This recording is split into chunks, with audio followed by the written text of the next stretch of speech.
But you know, That is unfortunate.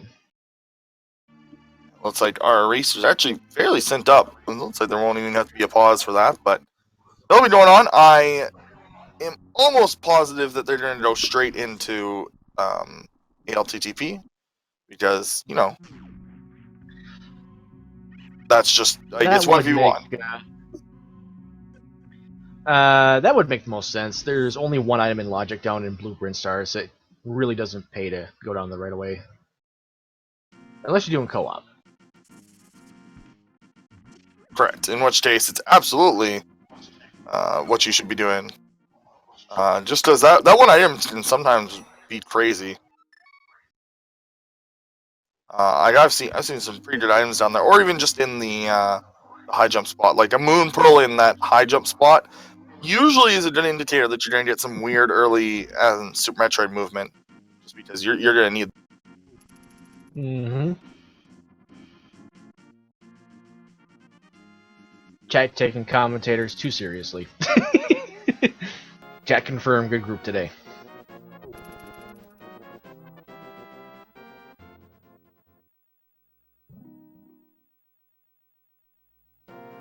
Right, seen Houlihan from both, and that's because of how lacking money is. I swear I wasn't trying to cut you off. I was gonna say, this is interesting that both of them are doing Houlihan strats to start out. There's no reason not to because it's so hard to find money. With the additional 100 spots, it can actually be crazy. So... Oh, space jump. Hello, that actually opens up that other item down there to be in logic. That's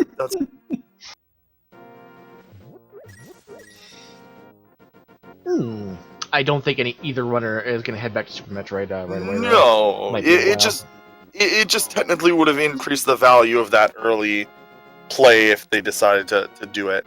We're going to see them collect a bomb. It looks like they're just going to go for one. They're going to buy the other bombs. Meanwhile, Strizer is checking these two spots.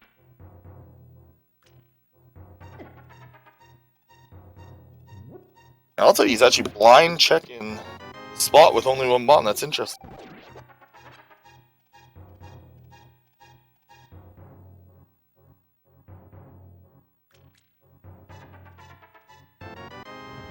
Okay, nothing much in Uncle.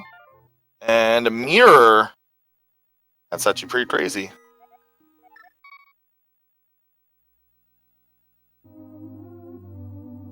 It gives us access to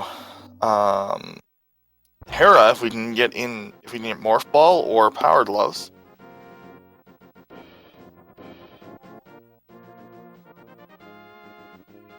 Well, with Mirror, it seems like Dark World access is going to come really early then.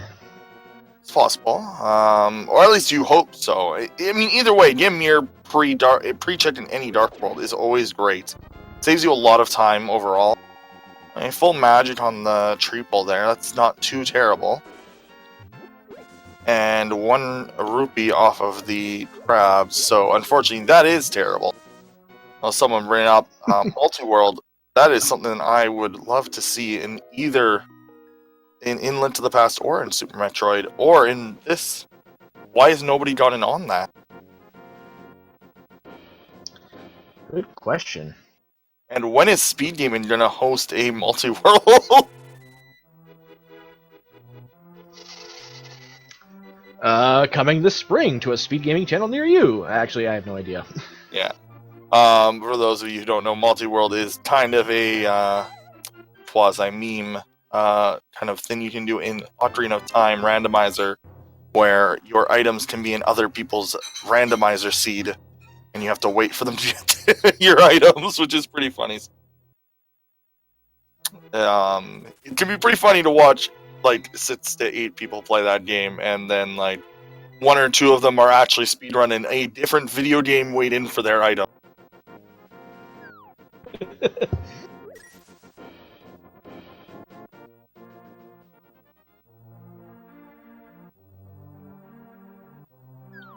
Yeah, we got a bottle early, so we get to jet that early. And flippers as well. Yeah, we're getting a lot of nice items early. So, Space Jump Flipper's Mirror actually leads me to believe that we are going to have Dark World access be in.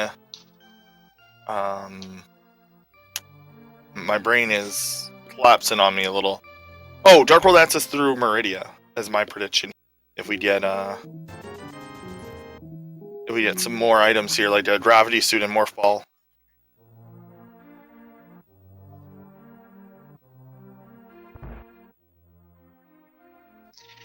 Now, I wonder with some of these nice items showing up early if that might not hurt the runners, because you have a lot of open-ended decisions you can do. Mm-hmm. But Also, we do have some really good players here. Oh, wow. Power Glove and Moon Pearl. So we can actually access the mountain, and a lot of it. Yep. And someone in chat's going to mention lab, and I'm going to remind them that I said access. Because these runners do not care what the logic says. If they can go get an item, and they feel it's going to be the most beneficial item to get, they are going to get it. It's just how it's going to be.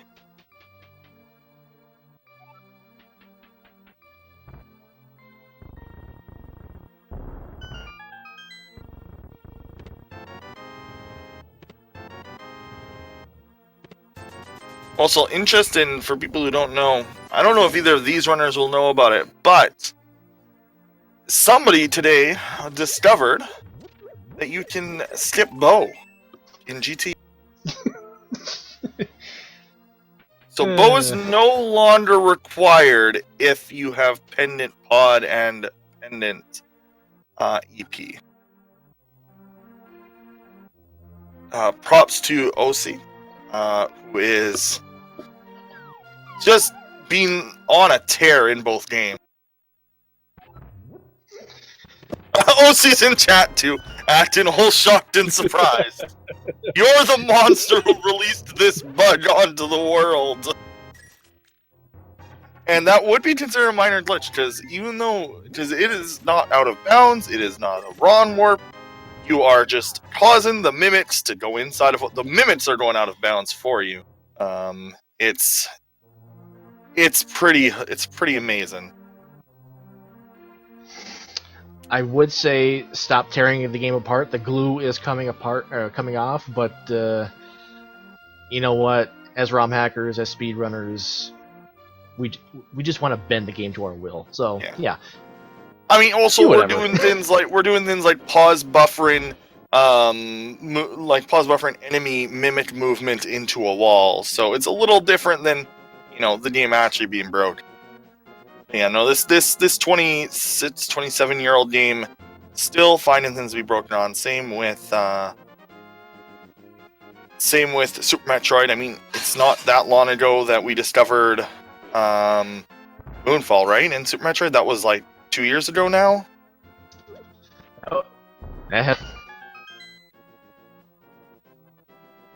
Oh wow, Riot Shield. Okay, so we got our shields already. And I apologize if I'm behind. I'm getting a little bit of buffering.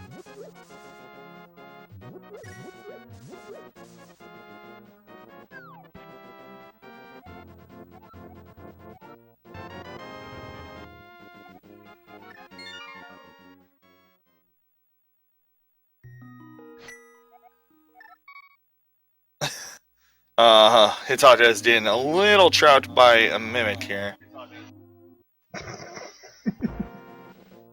Or not a mimic, sorry. I've got mimics on the brain right now.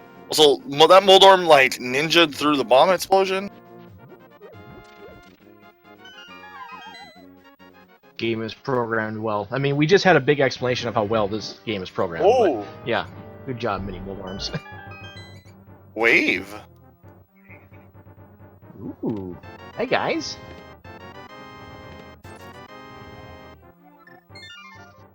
So that's Eastern Dark World access, or Eastern Death Mountain access, I should say already.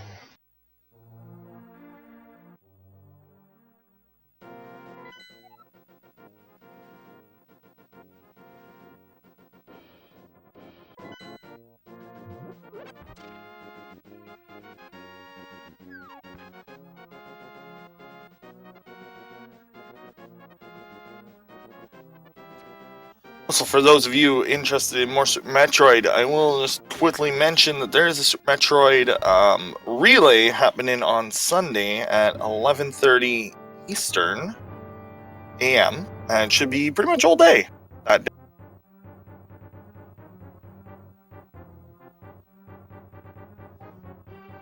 I believe it is scheduled for 13 hours, but I could be mistaken on that. Yeah, I want to say that. It better, because it only gave me an hour and 50 minutes to do a randomizer, and I can barely get my computer to start, so we'll see what happens.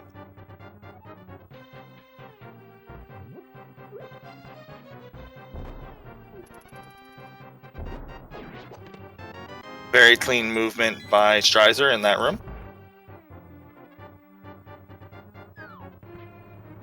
You know, I just realized that Strizer plays Messenger, and Combo Randomizer is like the Messenger. You switch from two different game styles. Mind blown. That's why he's good at both.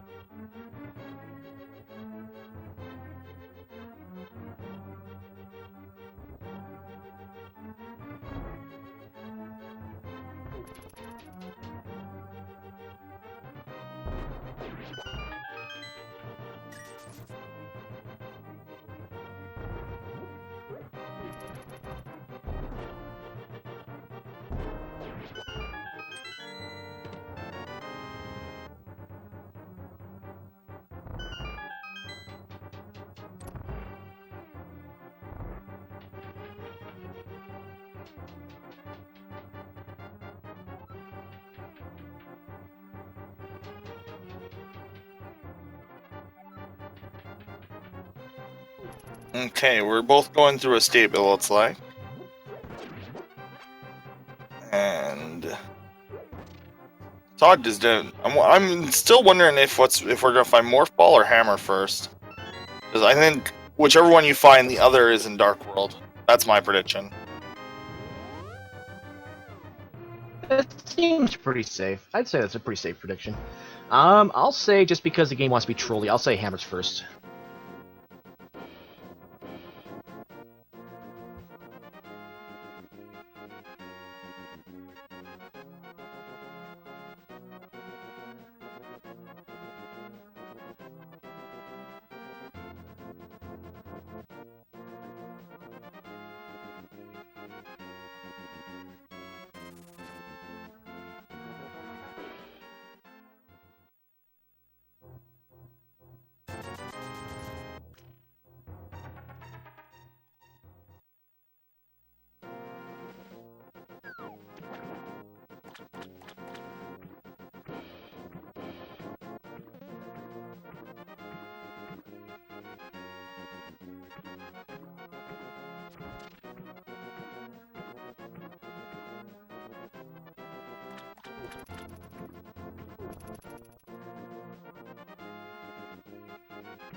Sorry about that. I had to fix something real quick.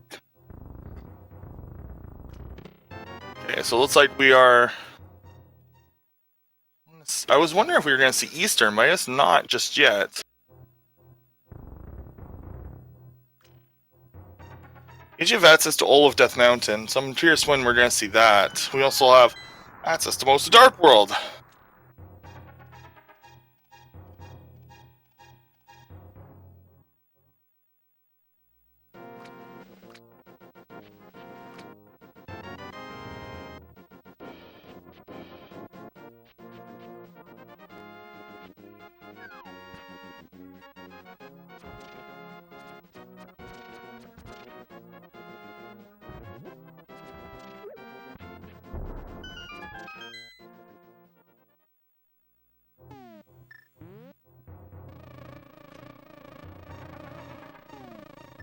Okay. And we are going to see Strizer using... I don't know why he's pulling his bomb if he's going to pull out a B. Oh, because it wasn't a good B. That makes a lot more sense.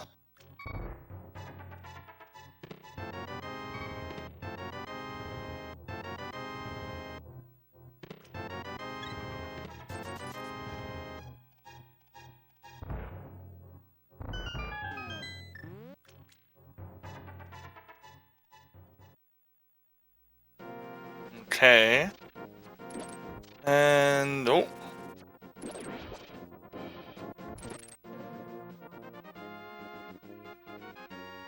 Looks like we're going to continue moving on here. Wonder if... well, they don't really have the money to do hula hat or do fake flipper, but they might still...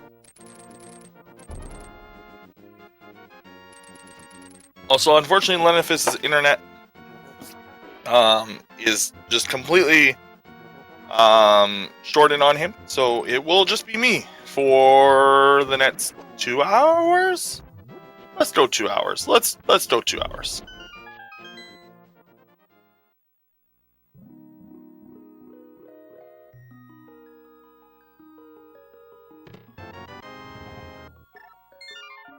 Oh, also, in that case, there is actually a chance that, you know, at portions of this, I may be gone for roughly, you know, close to like 5 minutes, and that just probably means that my computer shut off.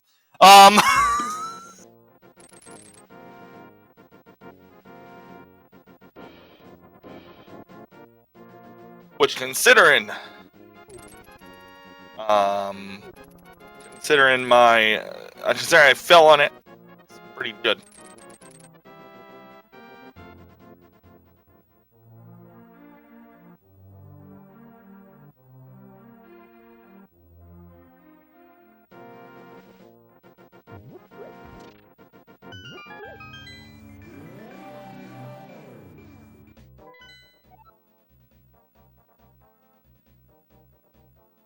So yeah, I'm gonna shill for Azus for like 5 seconds and say, props to them for accidental damage insurance.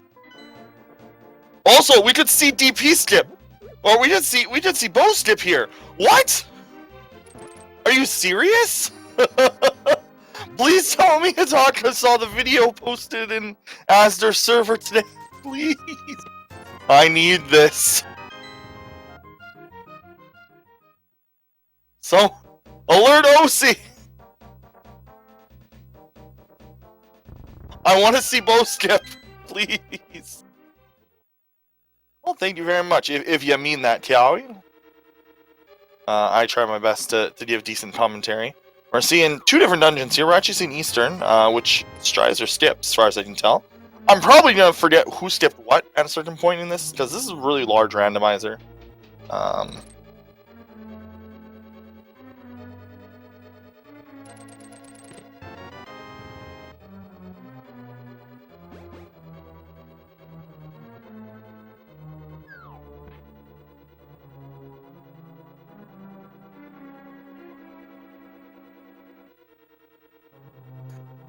Bow step, you basically pause buffer the mimics into the wall in GT and they disappear.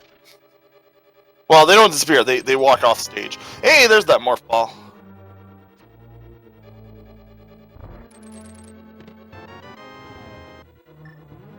That morph ball's pretty big. Not doing the back half because you can't beat the boss. Not a bad idea. Especially with that morph ball find, that opens up a lot more spots. So I think that's a really good decision. The bow stip is for GT. The potion stip is for are for the mimics in pod. But I guess it could work in pod too. So you now don't even need a potion.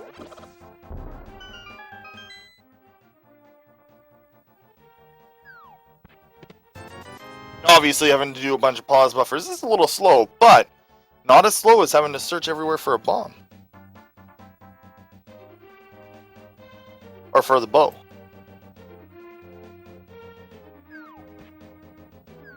Correct. As Sirio was pointing out, you do still need the bow and pod. It does just allow you to do some better routing when you're in pod to do that step. No, this is pretty decent discoveries.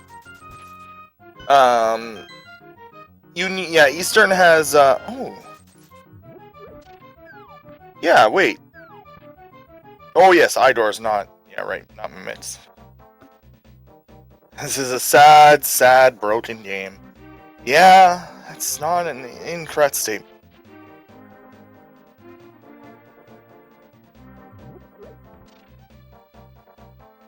Patty the Wise Man.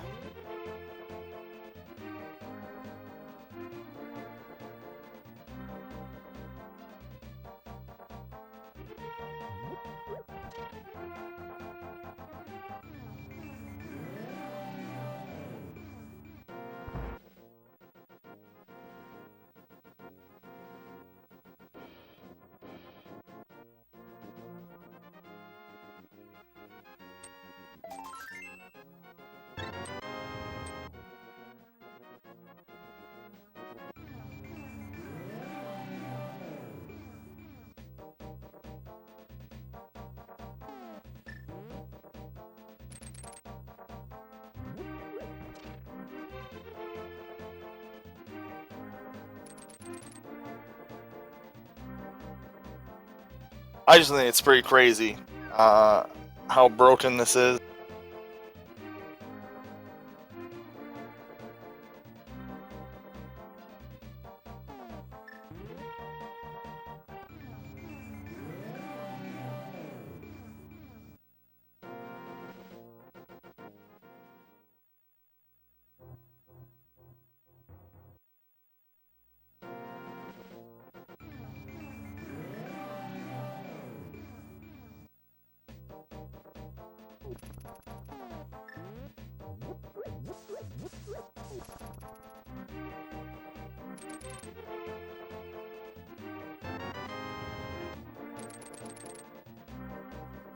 Okay, so we're gonna see what's at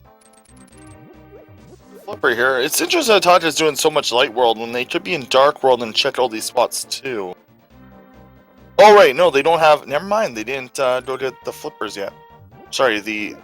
Okay, never mind. I didn't realize that they didn't have that yet.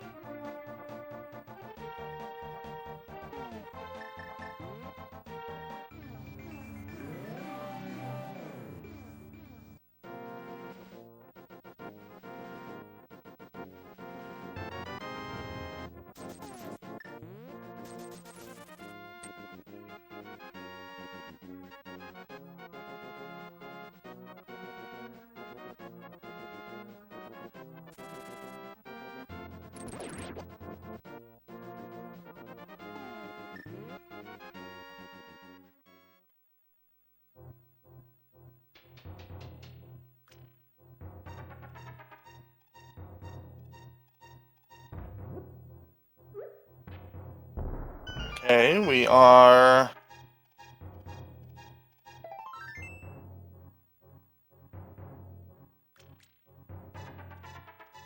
Thankfully, even though that Smith chain didn't produce anything, it doesn't matter.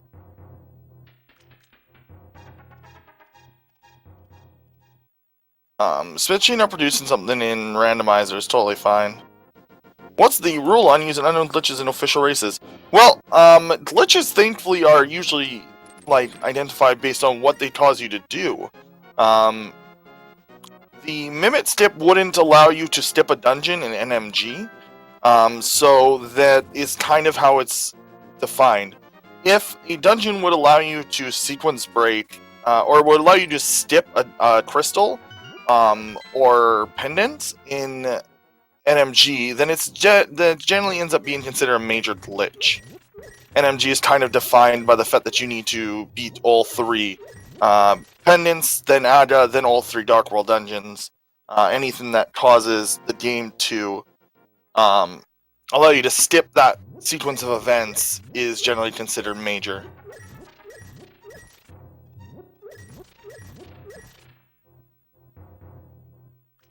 So thankfully they don't just time races. They don't just there's no. It's not like an arbitrary. This glitch is major. This glitch is minor. It's more on what it allows you to do. And yeah, OOB is generally not permitted as well, and that's because those glitches do allow you to supersede a dungeon. It's interesting because spin speed is both a minor and major.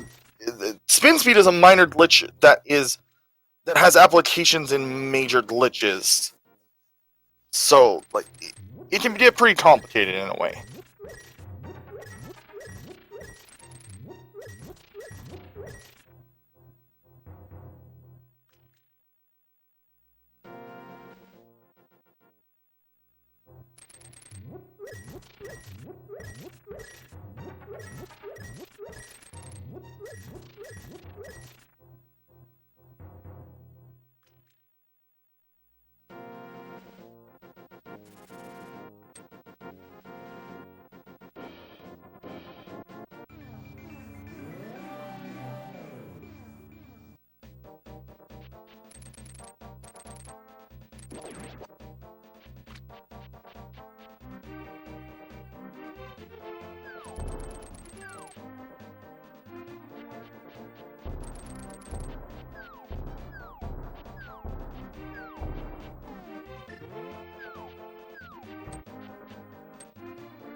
Oh, and another. Oh no, that was Death Warp. Fire Rod in Hype Cave. That's interesting.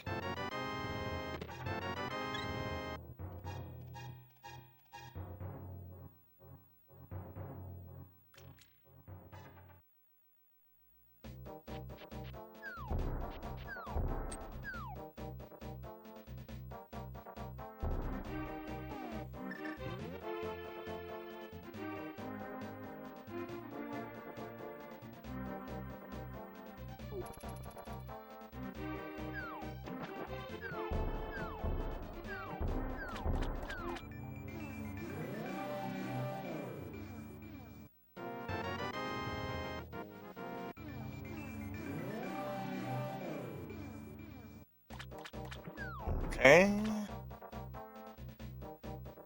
Seeing. I think a pod? No, this is probably just a walk up because Strizer hasn't done Zora, so he's probably just walking up here.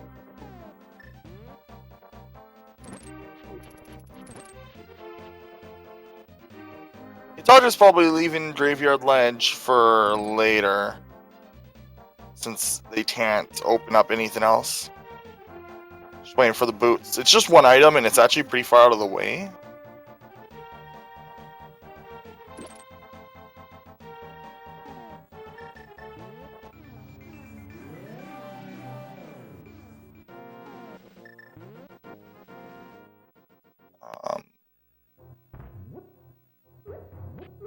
And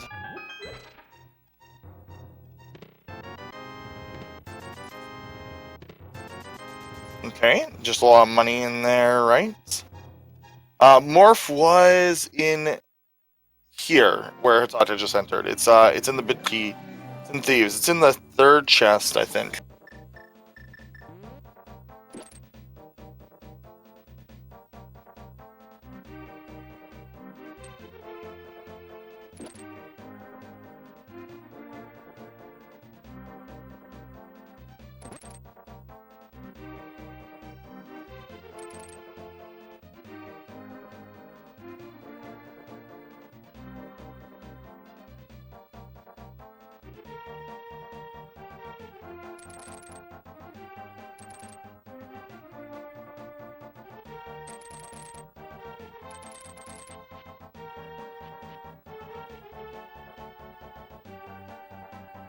There's the morph ball for Hitaka. And bid key now, and Hitaka's gonna make the same choice because they are lacking a weapon.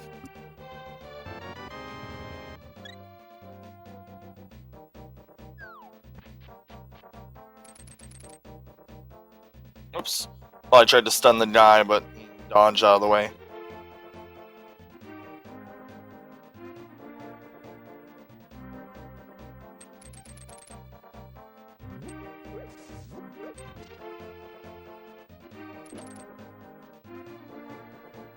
Thankfully, the hook shot is very useful throughout here.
Okay, and we're gonna go talk to Bitfish, find out, as usual, he's got nothing. Started trying to hook onto a non-existent thing. I say nothing because we already have a bottle, and we've already checked bottle vendor. So it's not actually opening up anything.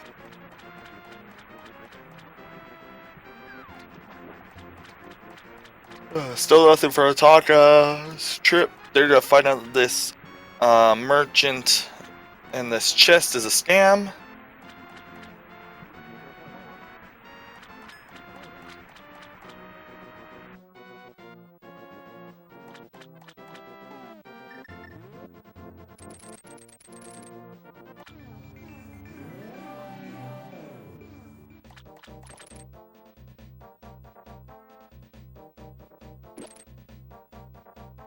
Oh, man, that Mega Man 11 tournament already started. I need to watch some of that.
Okay, and we're gonna see the fire rod for Hitaka.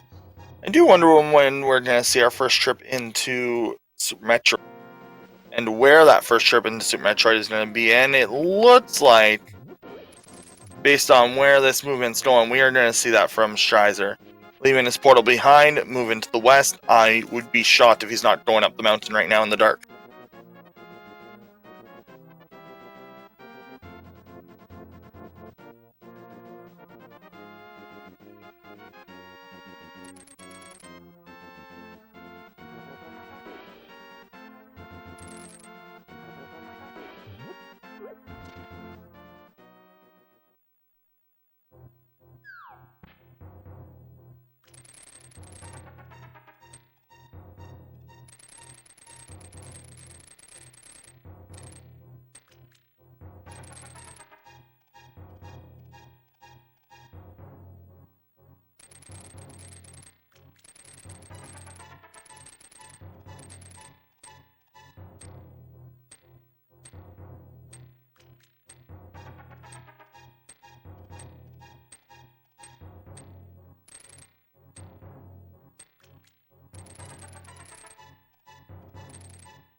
Okay, so we are going to have a switch up where Serio is going to be commentating instead of track, and mind of me is being brought onto track.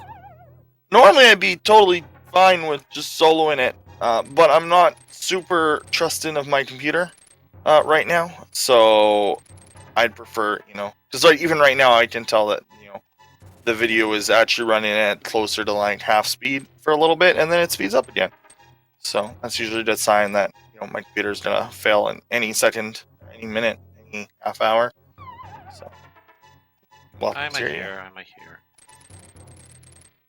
Sorry, Also, there's people talking to me. Yes, Strizer is a little lost. It's pretty hard to get through the first area. Oh, I think he is in the second part. Yeah, he should be good now.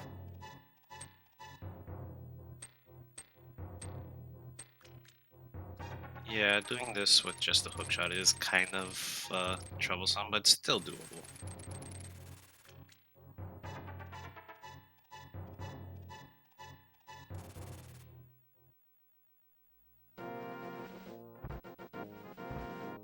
But he gets out there, and let's see what Old Man has. I guess our Old Man was a mine.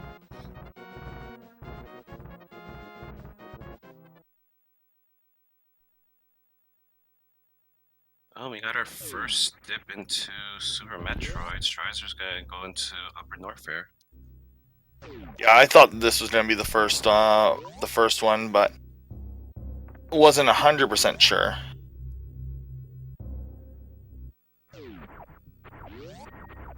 There he goes.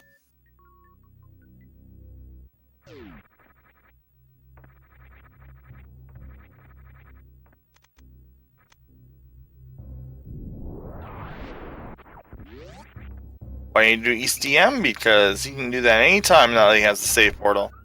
There's a lot of things he can do in Metroid right now.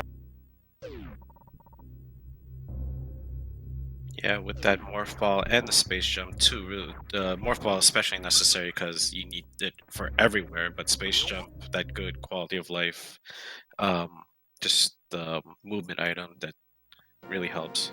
And looks like Strizer's dipping back into Link to the Past for now.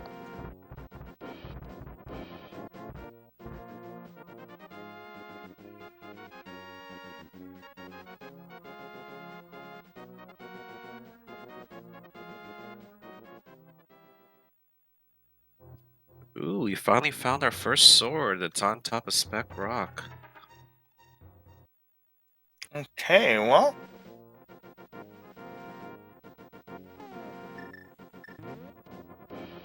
Mind you, this is still out of logic. No flutes, no lamp yet, but it could be found where Hitaka is at Criteria and Blue Brinstar, or Brinstar in general. Well, as of right now, like Death Mountain is open. It doesn't need a lamp. I mean, we have access to it via Metroid, which is why the sequence break doesn't really matter, because it's not a sequence break. It's just an alternate way to move, and nothing there. So nothing at top right. Yeah, I forgot that part about Combo Rando.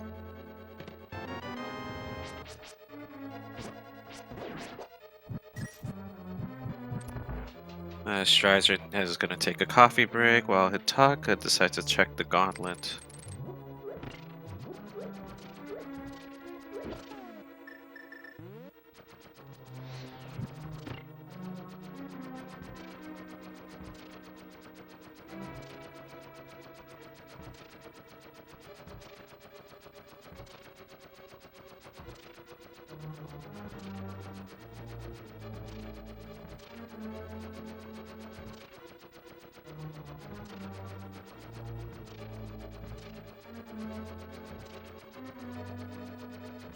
And that's our third bottle of the match, our second B, for that matter.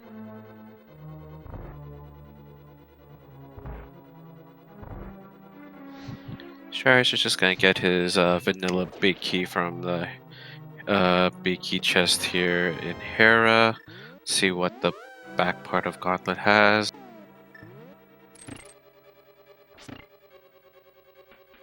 Nothing in back after Gauntlet. Though I'm sure the memers would love that validation arrow to be picked up.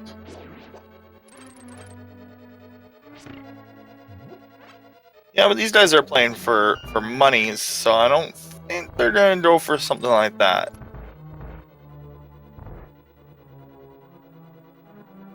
Yeah, I agree.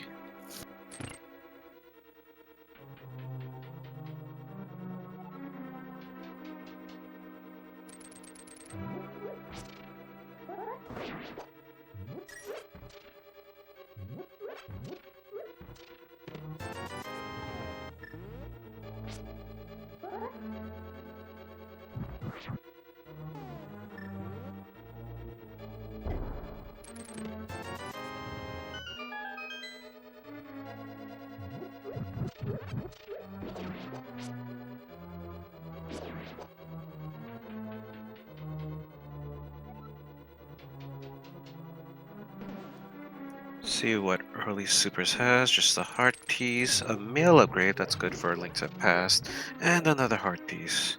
And wow, Strizer's gonna go up against our favorite Troll Dorm.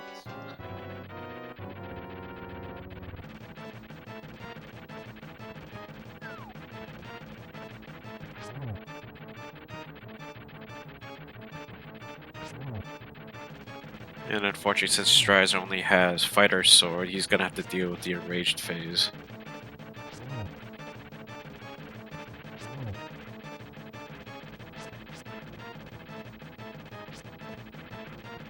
Yeah, with no hammer or tempered or master spins, we can't. Oh, see that. Some people call this troll dorm, when really almost every fall is actually the player's mistake.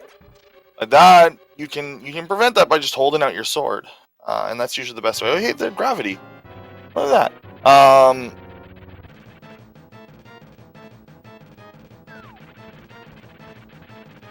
Yeah, I was kind of curious why Strizer wasn't holding out the sword. He only needed one poke to beat Troll Dorm. If you're holding the sword out and pushing in the opposite direction of a hole, you'll never fall in Moldorm. Speaking of falls, that was a double. Yeah. Well, I've never really liked the Troll Dorm moniker, because it makes people not learn the fight, because they just assume, oh, nothing I can do, it's just a troll fight. And really, there's a lot you can do. It's Lam Mollis is the fight that can actually troll you. It's an actually random fight with actually random elements that you have no control over. Like getting a 2-cycle, yeah, it requires some skill to get like a 2-cycle on troll on Moldor or on Mollis. But I mean, honestly, if he decides to short hop all 3 in phase 2, then you're not 2-cycling him. It's just nothing you can do. But yeah, holding out your sword in this fight is the safest and fastest way usually, unless you're very, very, very good at it. But I think we're gonna see with gravity, we're gonna see. Oh, we don't have speed actually, so maybe not. Although we do have flippers, so. Ooh, this is interesting. We really just need Varia. And then we can start trying to think just about LTTP items. Yeah, very bunch of supers, maybe charge, but well, we'll see if that happens. Meanwhile, Strizer's gonna go into East Death Mountain right now.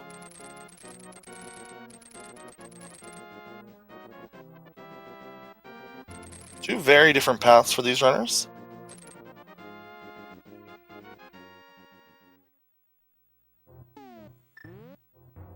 Both of which only produced one major item for them so far. Oh, there's a second one. That's the high jump boots for Hitaka. Got some nice old Air Jordans. Completely useless item though in this at this instance. Master Sword is less useless, although it's not really going to open anything up at this point.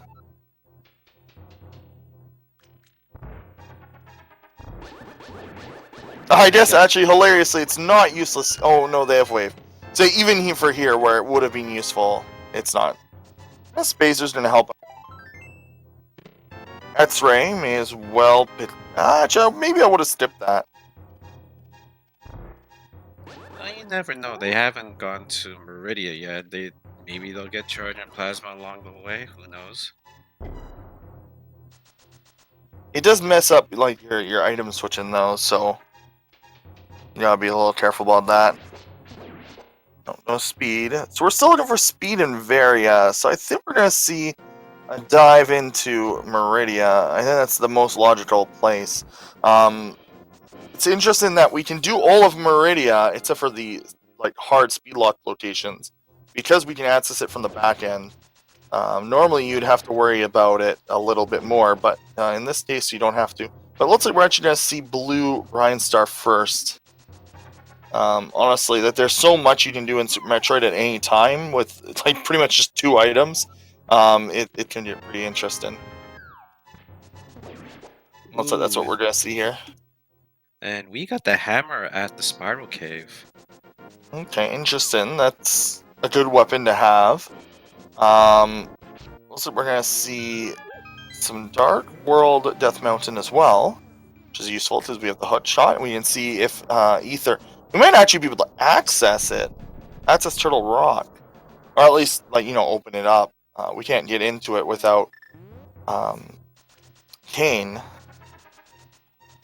So we'll see what we find here. This is actually looking like it's a pretty nice seed so far. At least it's given us a lot of options, which is always interesting.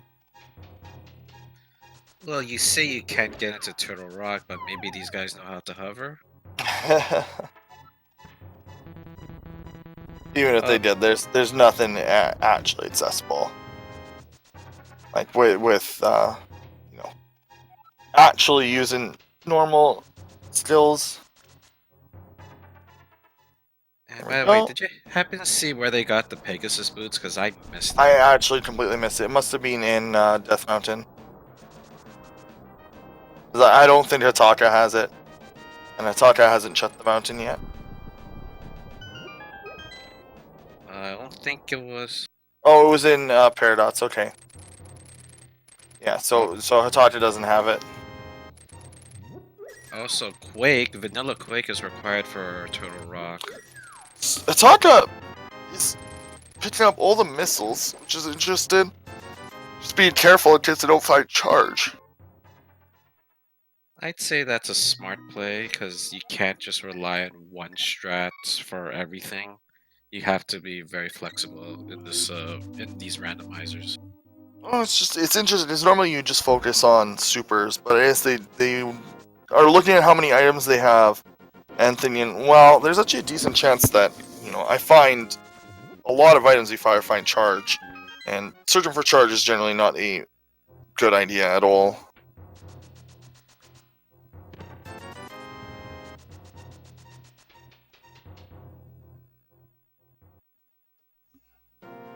But honestly, we probably have enough power bombs. Thankfully, in combo, it's not as big of a deal. Like you're not losing 6.66 seconds every time you pick up an item, like you do in like regular Metroid Randomizer. Or regular Metroid, for that matter. True.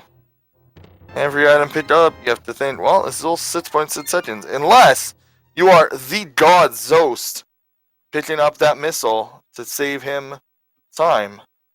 So you can get that legendary 27.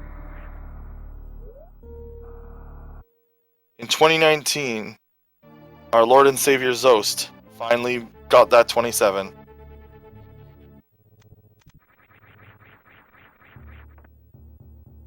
For people who don't know what I'm talking about, which is probably actually a lot of you, it's a long time ago, Super Metroid was timed with in-game time only. That is not the case anymore, but in-game time is still like a thing that people shoot for. It does use slightly different strategies, and the last in-game time world record was set by Hodorobi in 2014. So Zost got a 27 in-game time January, like literally following Shiny Zenny's RBO run at GDQ.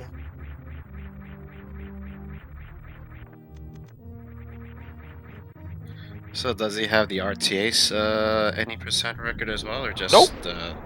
Just I think RTA is currently held by Behemoth, and he holds the in-game time world record. It's still a major like accomplishment. It's just not like technically world record. It is just a different. It's still crazy to get the minus the sub 20 the 27 in game.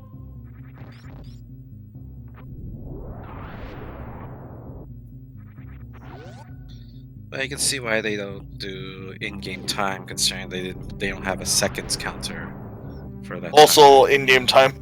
The in-game time world record is currently slower than the RTA world record, which, I mean, it depends how you feel. But yeah, for RTA, Zost is also, like, obviously top runner, and has been since, 2014. It is, big accomplishment.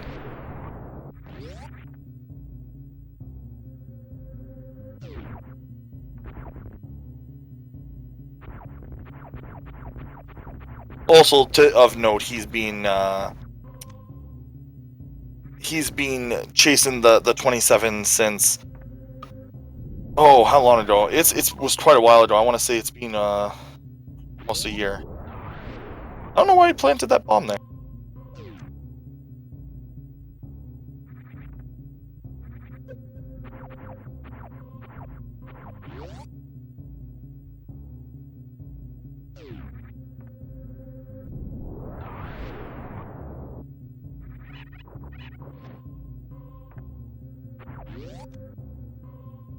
That was a power bomb at that location. I don't know what that one's called. The one that's in the ground, but in the sky.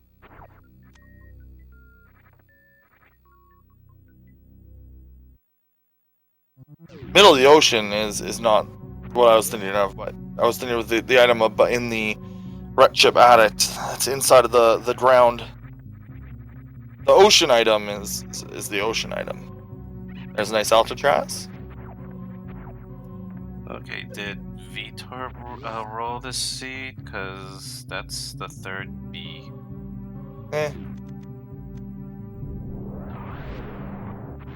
These are sometimes useful for some parts.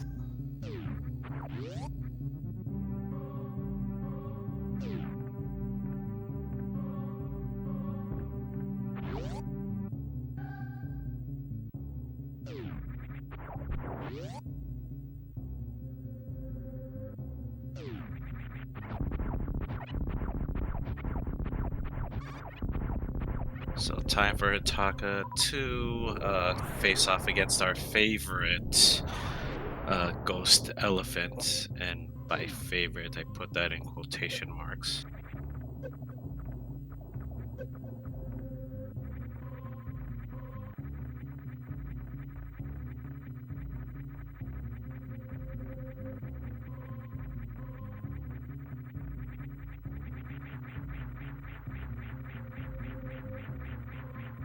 So we got a fast. It looks like we have a slow pattern right now.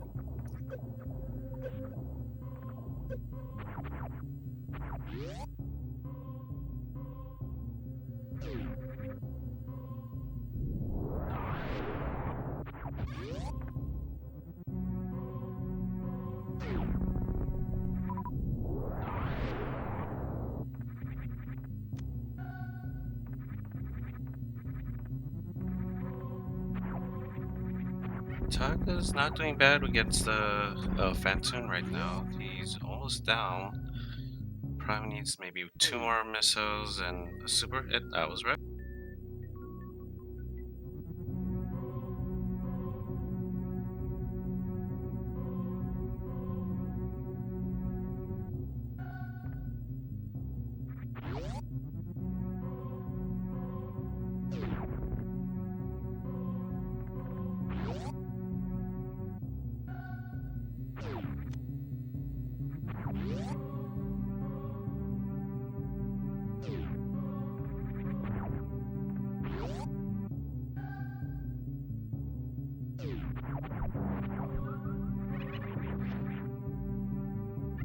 So let's see what the rest of Wreck Ship has for us today, while Strizer just follows Hitaka's footsteps and goes through Blue Bridge.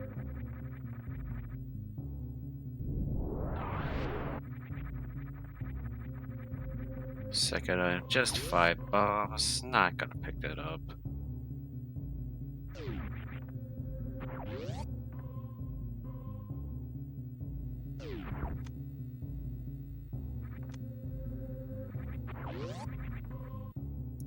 Super missiles, that's definitely he's gonna pick up.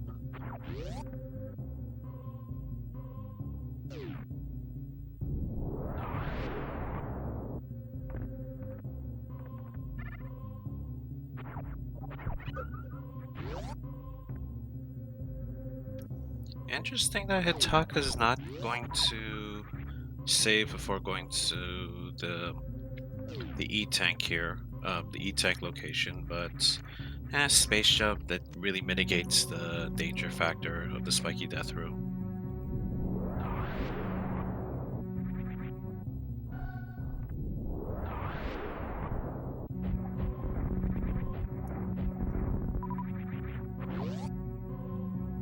And as well, gravity, that's not going to cause too many issues either.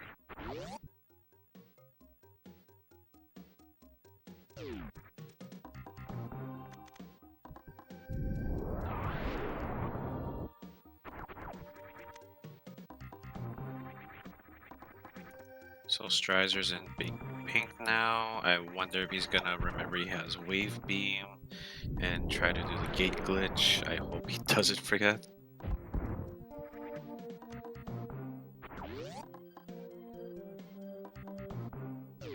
But he gets the Spo supers skip very easily, just one shot.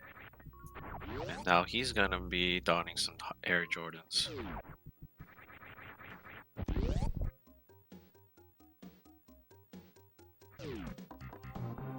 Sadly, just like IRL Air Jordans, they don't actually do anything special when you've got better shoes for cheaper. Space jump. Stay.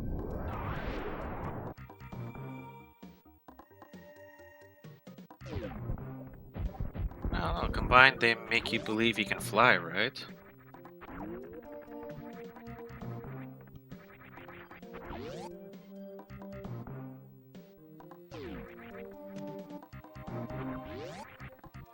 Both of them is picking up the X-ray without charge.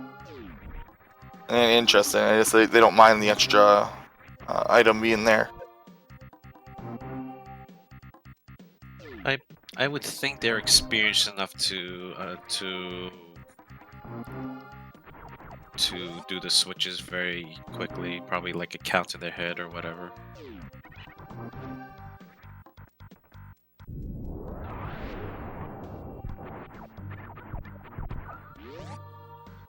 The beauty of Space Jump, you can go up to that ceiling without any issues, but it's only a hard piece.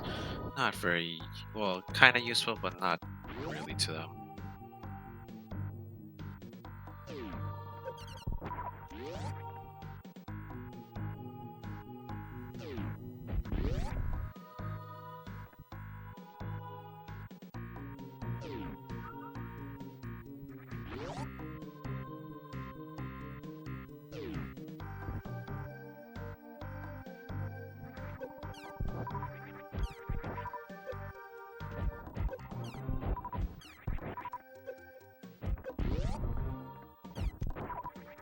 So we got Bowling Chorizo for Hitaka. Hopefully gonna throw a strike with whatever item is.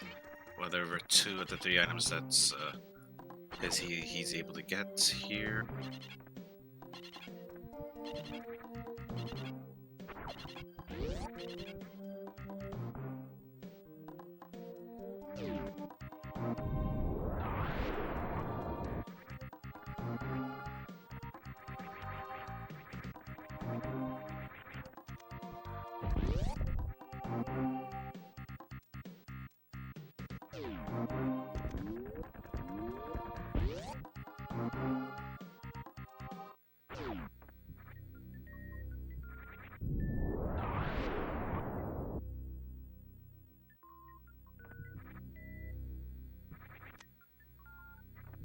Not even skipping the heart pieces.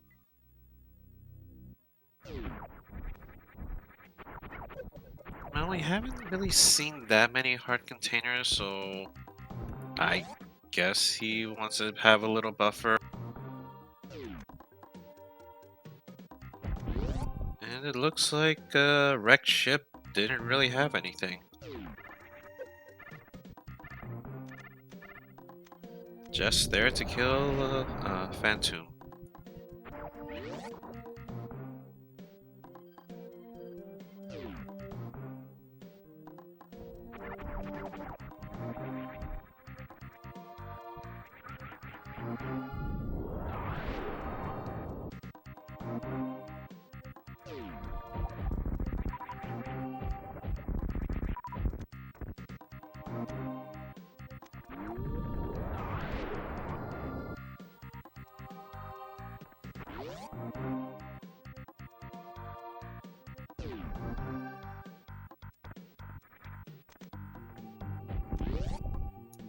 Hitaka going to red tower now. Gonna check the fake flower. Then to alpha bombs. Ooh, ice rod. Nice find. Too bad TR is pendant.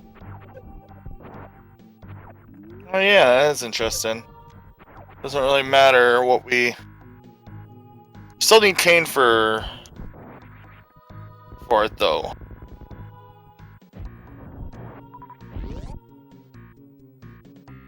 And here's alpha power bombs versus just a missile pack and morph ball bombs. Well, we got a different bomb this time.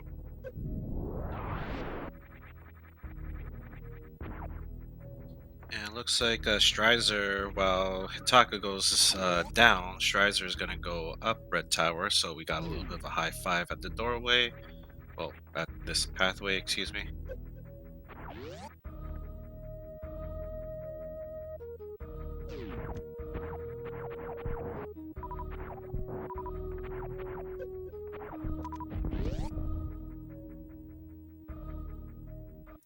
I was fully expecting this. Hitaka gonna, because of the space jump, he's gonna go check X-ray and see what's there. Strizer picking up his morph ball bombs. That will help with the cat fly stuff, but space jump really helps with that.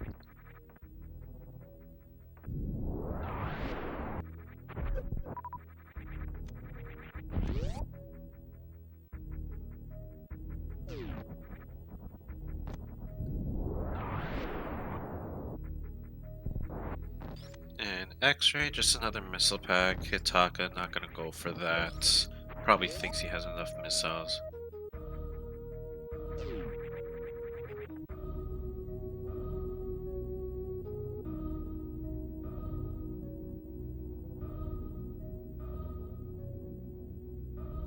Okay.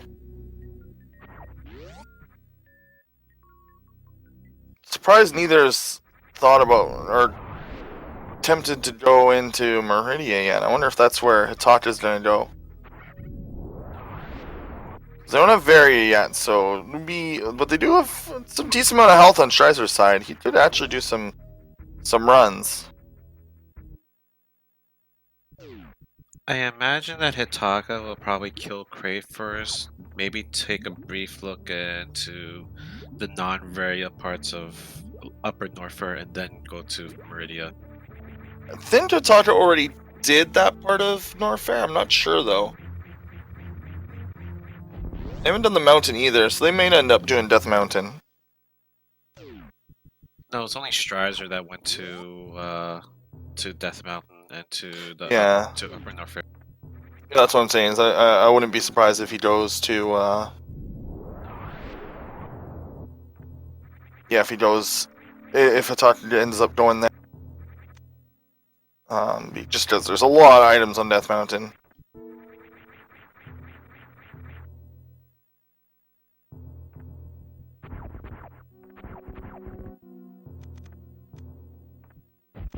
And to be fair, Death Mountains is a lot seems a lot easier.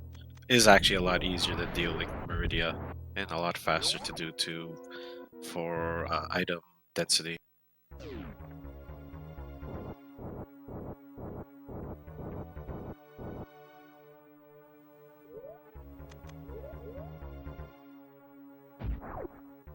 So both players are going to be taking on bosses right now. Let's see if Hitaka will be taking Crate to Prom. And let's see how Strides will do against our favorite ghost, the elephant.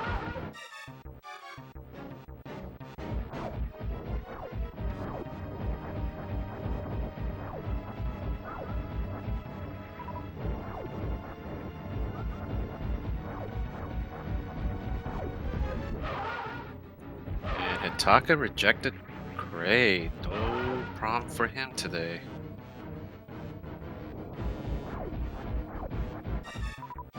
But just triple booms. Boo.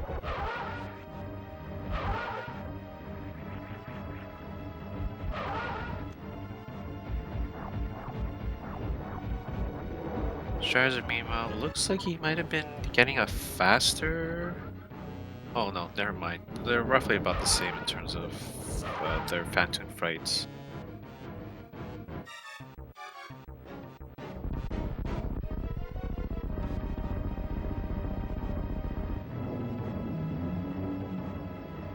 There we go. We are tied for bosses down for each runner.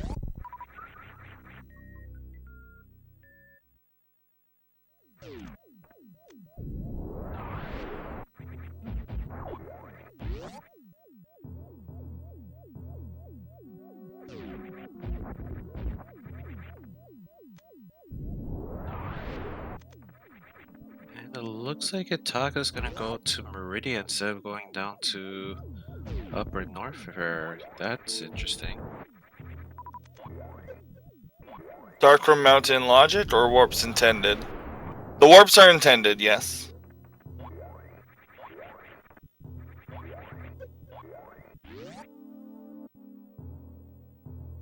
So, Main Street in Meridia as well as Crab Cove, nothing there. Strizer is just gonna find out there's nothing in Wreck Ship, unfortunately, though he'll take those supers that you see right now.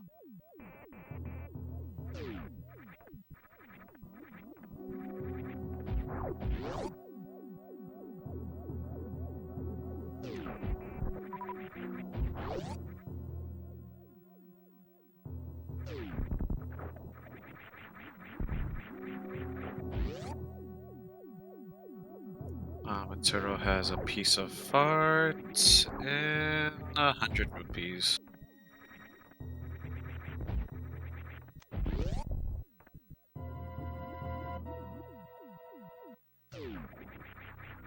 And nothing for there.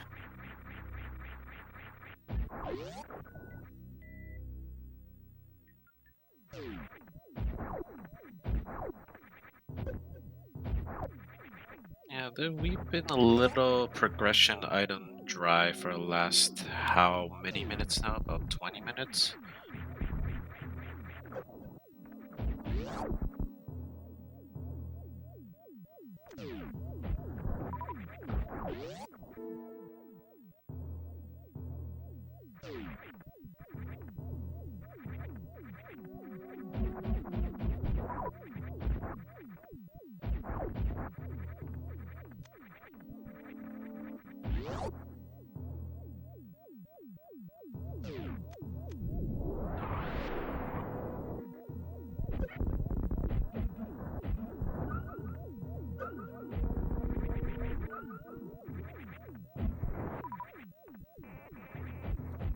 The watering holes in Meridia is worth, well, that E-Tank might be.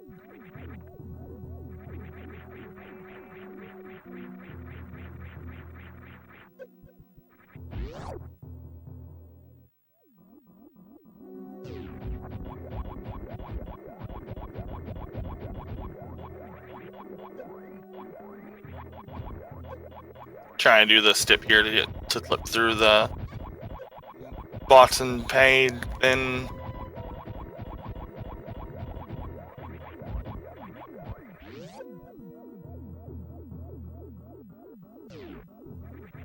Meanwhile, Hitaka is gonna save before checking his sand pits and aqueduct, since those without speed or ice, they'll be the last things he can check in Meridia. And even grapples. Oh, wait, never mind about the ice or speed. He can do the snail clip here, but he won't be able to do anything else for to get the Dragon, unless actually, you know what? He can do the crystal flash clip if he wanted to.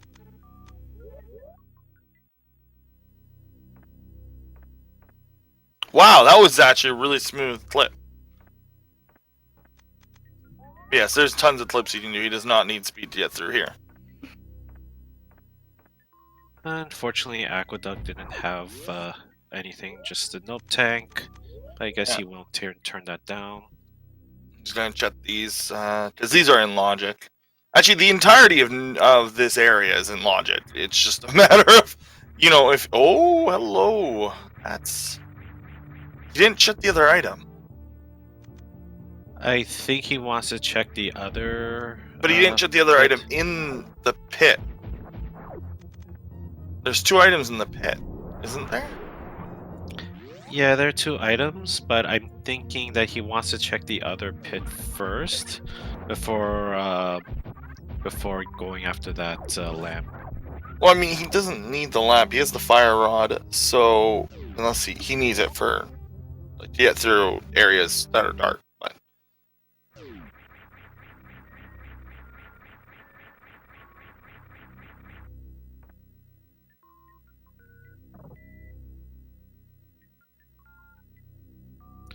But I imagine he's still a very practiced runner, but silvers and ice. Wow, that's so much more important than. Wow, there's no way he goes it.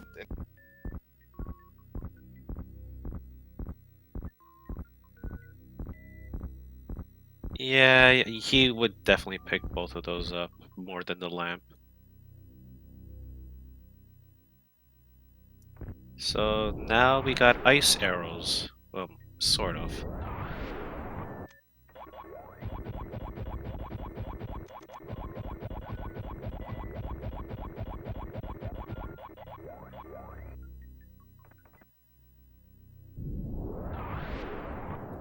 And to answer your question in chat, yes, Betaflex, that is now that's most likely what he's gonna do now that he found ice.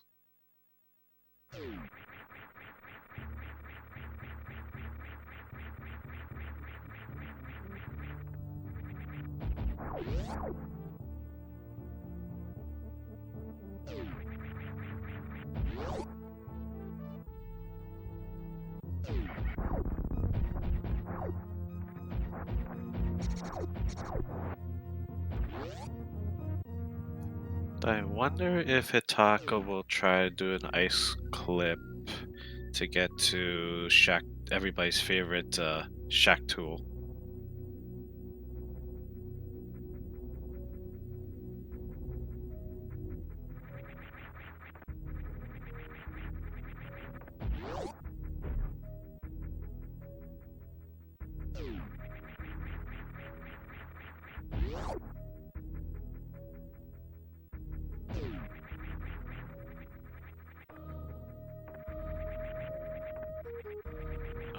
Okay, I'm actually kind of surprised that Hitaka is going back down to get the lamp right now, unlike what Betaflex suggested in chat.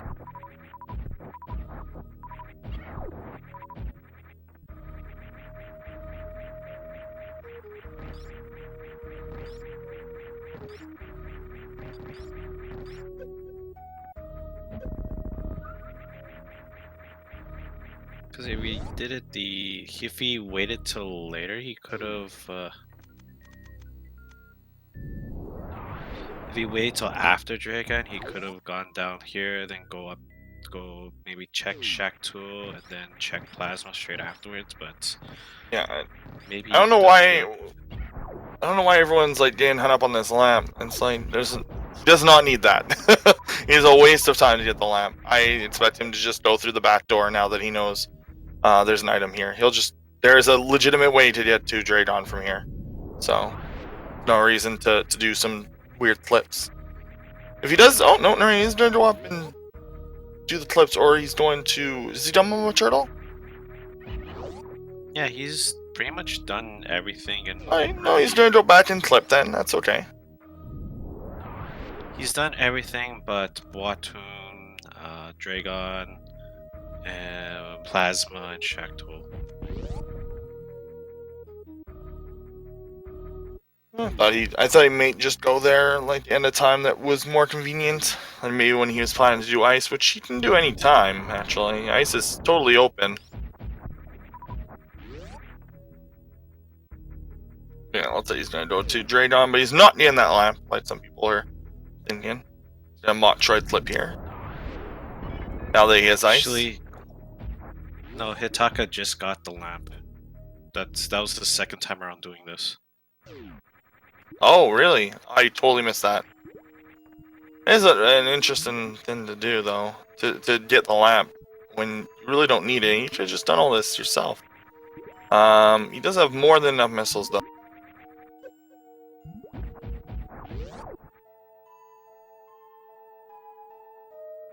He's got more than enough health to just tank damage on this guy to get in easier shots.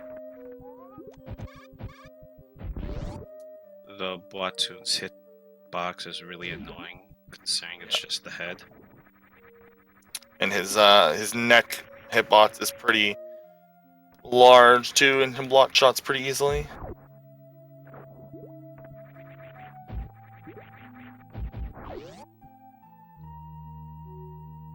Let's see what that worm had for. Oh, that's his first sword. Right, because he hasn't done any of the mountain.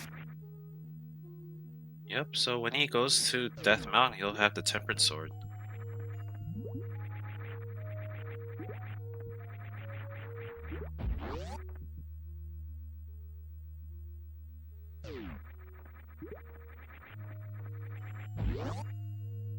Realizing he doesn't have speed or grapple, Hitaka's gonna farm up here to get some more supers and missiles.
So, missiles over here in the precious room. Nothing that he's gonna pick up. Time to face off against the big shrimp.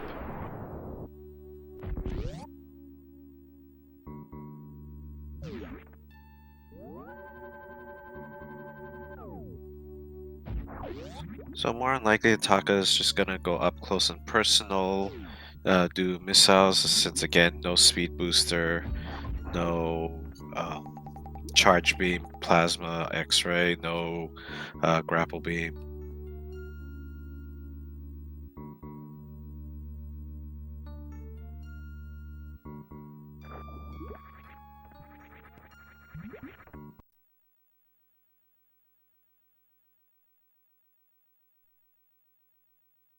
Getting in a lot of missiles those first 2 rounds.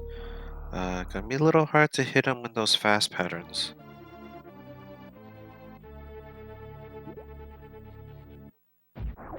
And Dragon is down. That was a 4-round fight.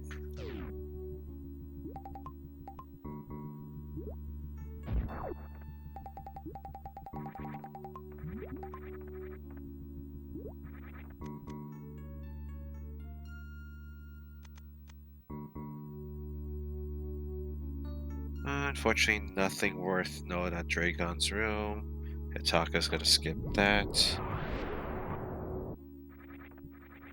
Meanwhile, Strizer's gonna get his icy silver arrows.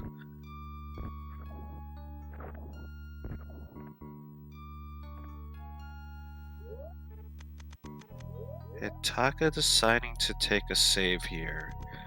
I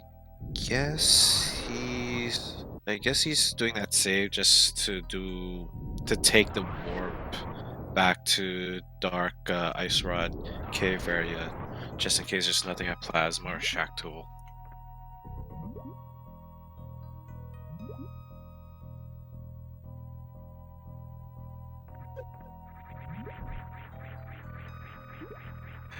Yeah, with these runs not having Morph Bomb, when you usually don't have Morph Bombs, it's muscle memory to use the Power Bombs.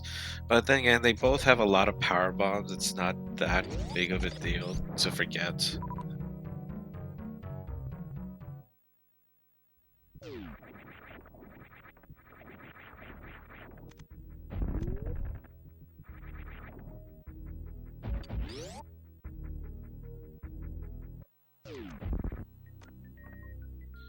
Oh, and there's another reason why Hitaka saved, because he doesn't have Speed Booster, Screw Attack, or Plasma. Unless it's already in here, you can't escape the Plasma room. So he's making sure he doesn't have any issues. So no, without Plasma, without Speed Booster, without Screw Attack, Hitaka is just gonna quit out and go back to that save portal before Dragon.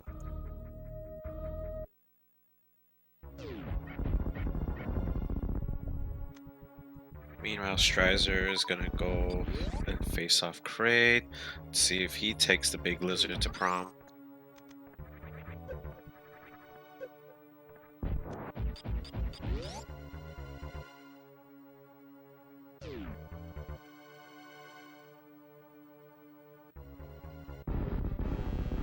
And Hitaka's just gonna decide to nope out of Shack Tool for now. That's just one item.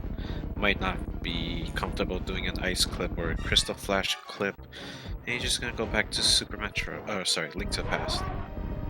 And Strizer takes down Kraid. Second quick kill. No prom for either runner.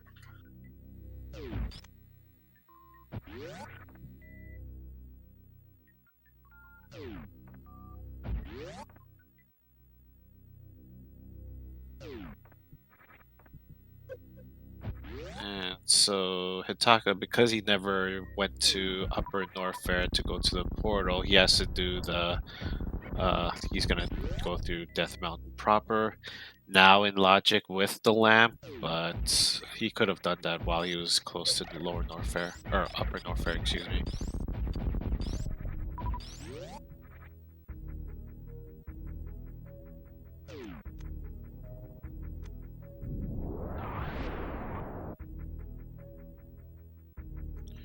And with it almost an hour and a half, into the run, please follow runners. They're doing this for your entertainment and for a little prize money. I won't get into that too much. Also, please follow my co-commentator Zelnus TV and my tracker and our tracker Maitomi. Don't follow me. I don't actually stream.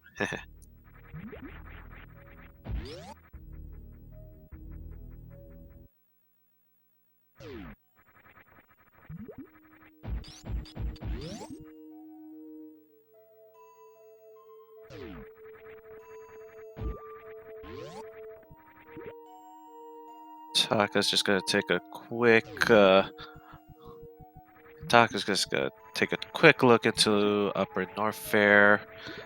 So let's see that there really wasn't much there. Strizer on his way to the big shrimp mama or mama shrimp. Need to get my terms right.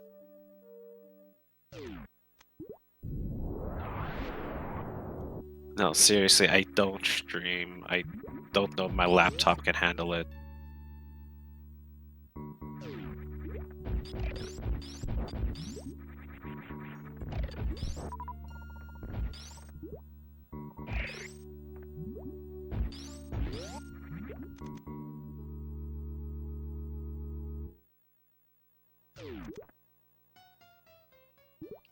Nice ice clip on Strizer's side.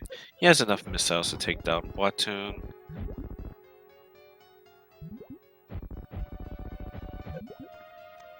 while Hitaka goes and sees his Master Sword on Spec Rock. Almost went to go straight for it, but decided, wait, I have to check Spec Rock Cave inside. Finds out it's just 5 bomb upgrade.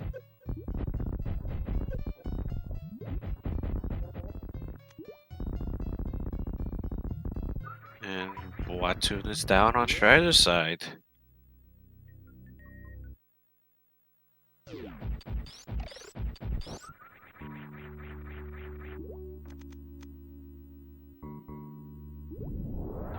And Strizer gets his Tempered Sword now.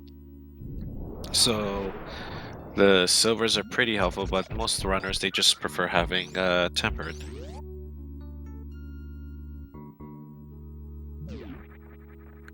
And welcome back, Zelnus. Yeah, it only took me like 6-7 minutes just to get my. I don't even have the stream back up yet. Oops. There we go. Looks like I didn't miss much. Illustrate, yeah, no, I didn't miss much. Hammer, not sure where Hammer was, I forgot. Oh, it's on Death Mountain with the boots. Hammer was Spiral Cave. Hitaka's gonna eventually get that. Does Strizer have, no, doesn't have charge. Does he realize he needs more missiles than this? Oh, Pretty it's sure? It's gonna be a little slow, but he can farm missiles from the gray goo that Dragon spits out. Fair enough.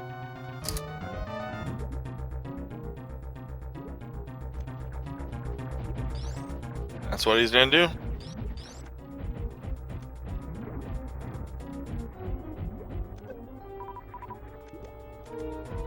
Yeah, it's not really possible to soft lock against Dragon compared to, say, Watun. Or Ridley.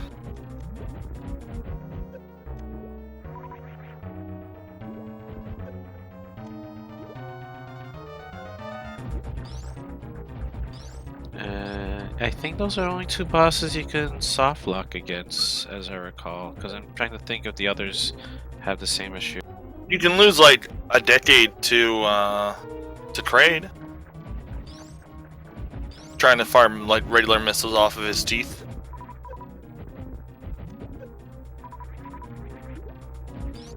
Yeah, there is that. Can't soft lock to Fantoon. Oh yeah, you can soft lock in Fantoon if he doesn't drop bombs. That's correct. And that's pretty common if you're really low on health. Because if you're under a certain health threshold, the game only drops health. It's called a health bomb.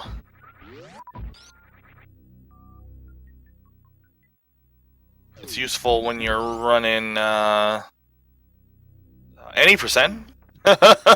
if you have a mediocre to bad Fantoon fight, get in a health bomb can actually be fairly helpful in that run because you're running on gas the whole time. Normally about 2 tanks, sometimes 1 tank, because some people skip the E tank and the NMG. Sorry, the any percent run.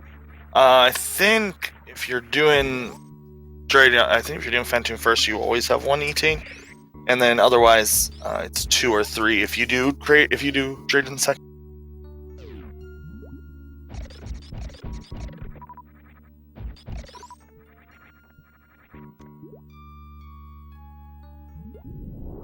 Hitaka's also having a few issues with Moldorm.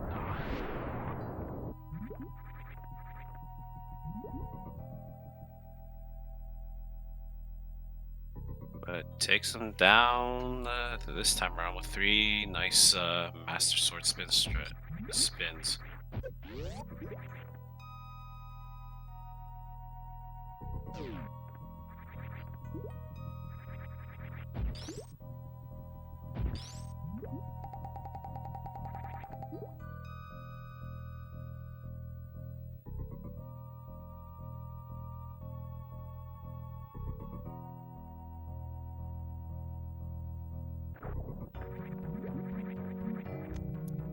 So let's see where they can go afterwards. Let's see, they can beat a lot of the Dark World right now because they can beat Skullwoods, Swamp, Thieves, Ice. Yeah, they have everything but Mire they can get to right now. And Mire and Desert.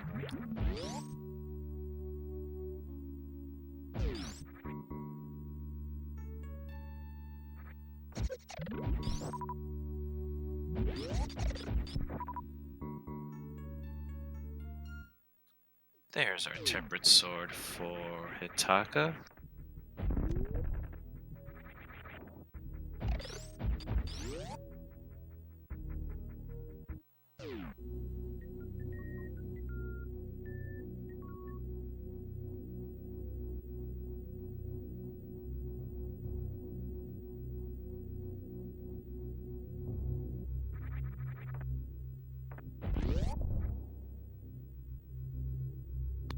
Okay, there's the boots I missed earlier.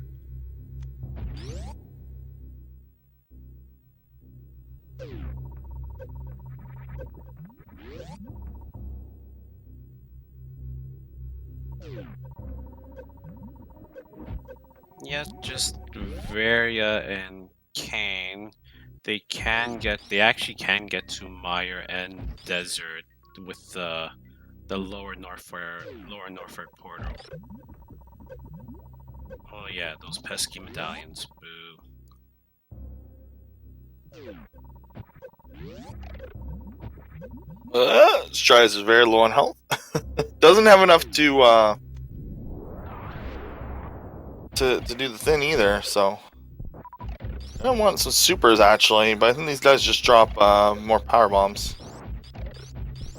Oh no, there's some supers.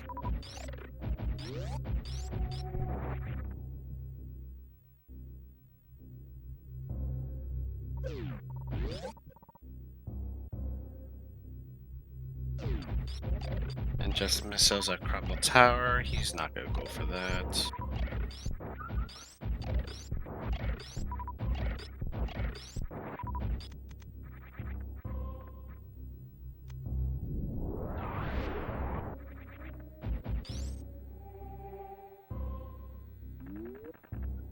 Yeah, to answer your question, Chad, yeah, I don't think they've as much as we're talking about the new Bolus GT skip, I don't think they've really learned it quick enough in the time frame that it's been known, so I would expect they're gonna still look for both.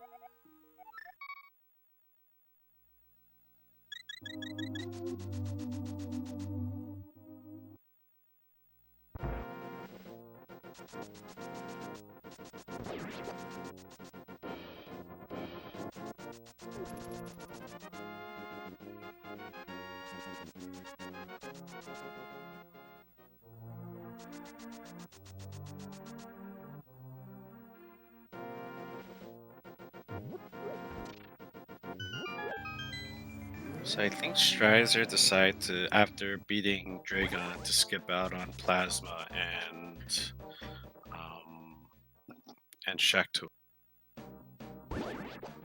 Meanwhile, Hitaka's not very happy with that hammer location, finding out it was at Spiral Cave.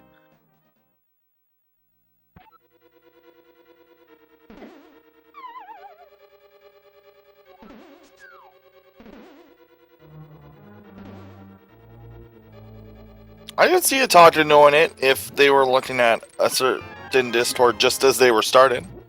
I did see the video posted in Discord. I'm pretty sure they're in. So we'll see if they know of the clip. My favorite part about the new clips video is that it's not a randomizer player realizing how cool it is. It's some dude making a like minimum pause task, going like, "Sweet, you saved me 2 pauses." And well, okay.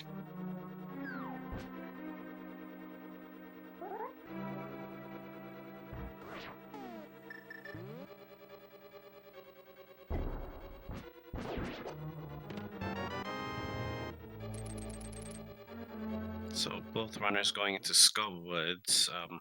because Hitaka did it earlier, he's gonna have a little faster time with it.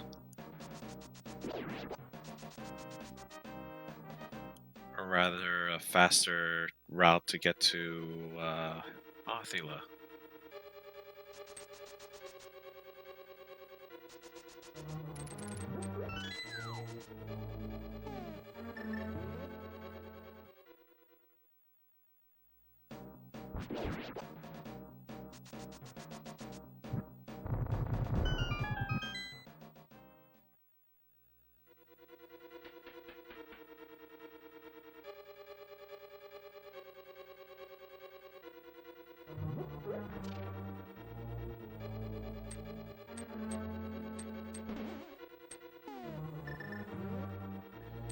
Okay, Hitaka, he almost forgot they had Mirror trying to almost doing a death warp, but realized, wait, I have Mirror.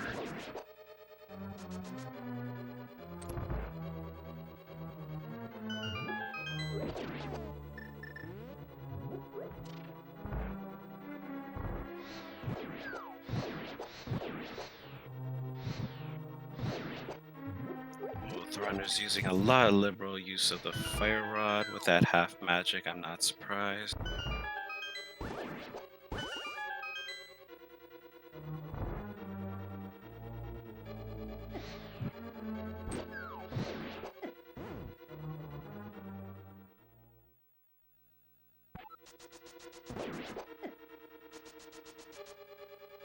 Ooh, Strizer didn't get got a hand, but I don't think that's the one he wanted.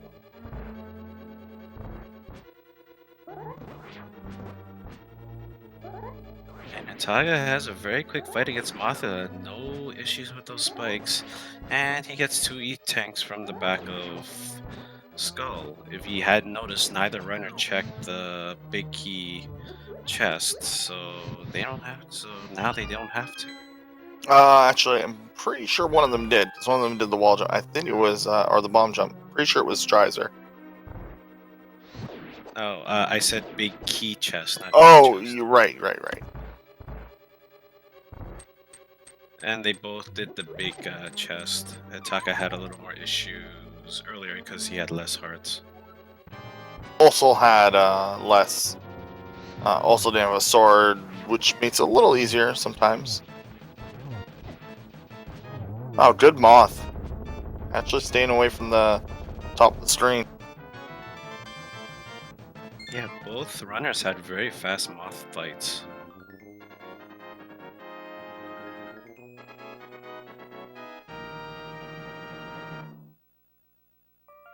Smith's did game. South of Dark World. Chest is already all done.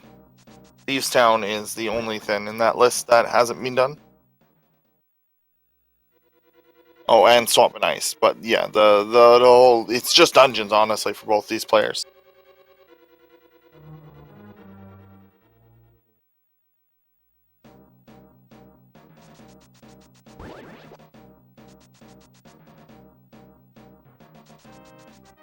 And with Hitaka doing North Dark Hyrule, which Strizer already did, I think Strizer's gonna be at Thieves before him. Oh wait, Strizer didn't check Bumper Cave. Never mind.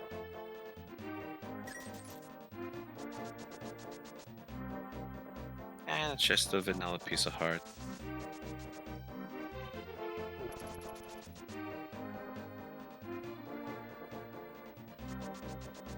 Yeah, this seed has been pretty linear. They've had different routes, but it's leading to led them to this juncture.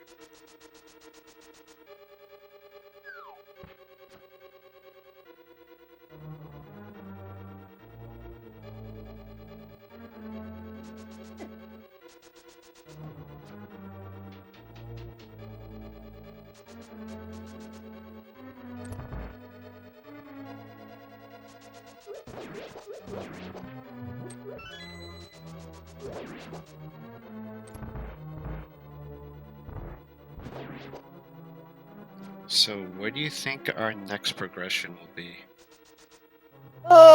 Probably one of the like dungeons we still have to do. Like we have 2 full dungeons these guys can do. It'll probably be Varia, and then maybe Kane is going to be, because we just need Varia and Kane to beat the game. Now that, well, they have bombs, but now that you don't need speed or bombs to beat the game, that's convenient. That used to be a thing. Funny enough, I'm not sure if it's part of V29 or not, but for some amount of time, and 100% of V30, swords aren't part of the progression of the game. As in, there can never be progression items on tablets, because it requires 2 swords, and only 1 sword is ever cared about in the logic. I think that's a V30 thing. So this is actually on V29 still. Because it's very difficult to patch this and not break literally everything. I believe it's just a V30 thing, because I do remember a few seats where there was progression on the tablets. Me too. It's just it did make me doubt for a second. I'm like, wait a second.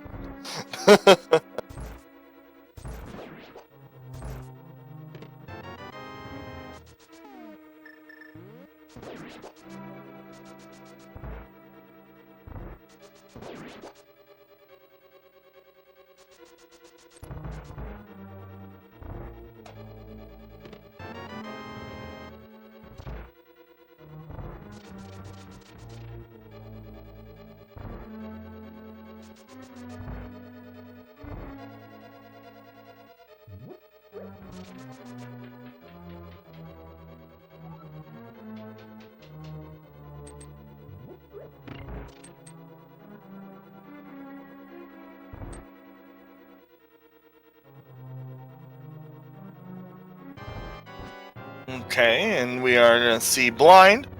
We were here a while ago, but we didn't have a weapon to take out this man, so.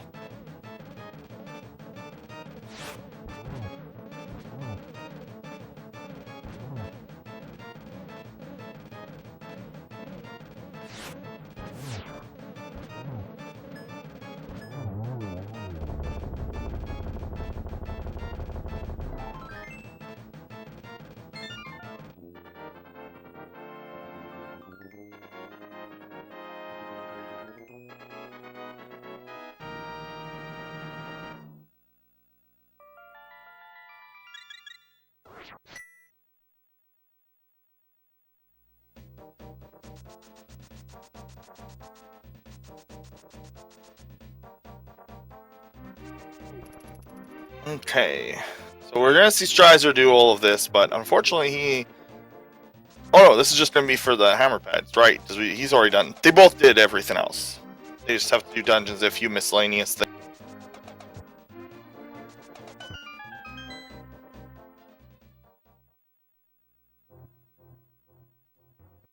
Other B.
Okay, so we're going through Swamp for both runners. I was just a little bit ahead because he had done some stuff earlier. And Hitaka had not.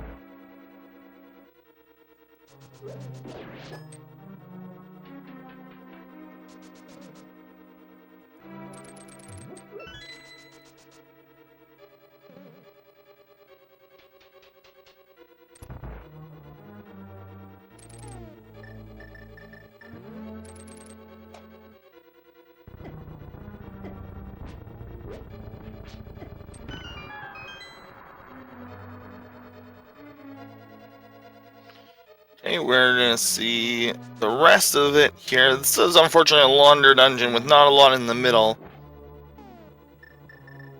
And it's got huge buns, but nothing, no meat.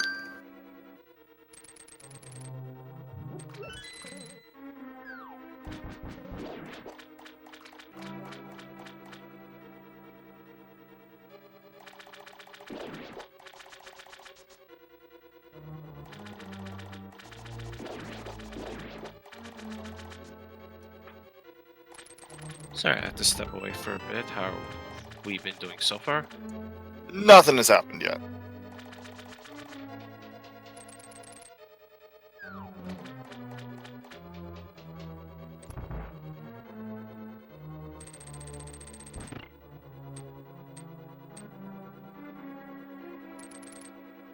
I see Strizer is doing left side. Did they get both dungeon items early on?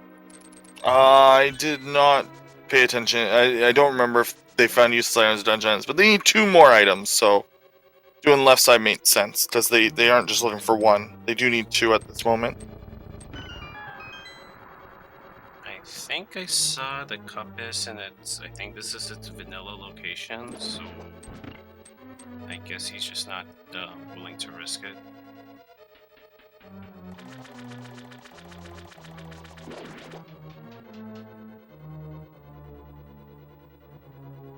Which our tracker and Hitaka just showed us just now. And it looks like Hitaka's doing the same thing.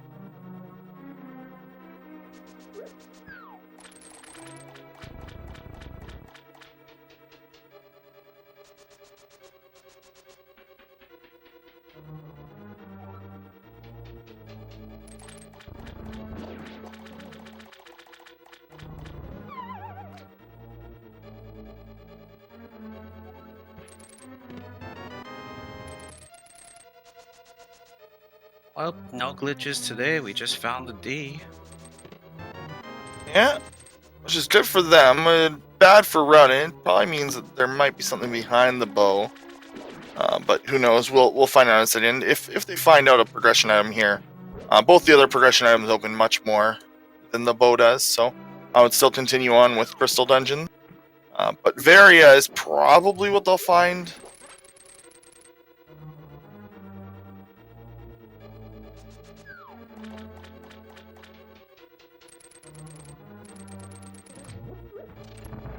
They're probably gonna hope for Kane first and then Varia, since like isn't actually no, they would want Varia first then Kane, because then Turtle Rock becomes a problem.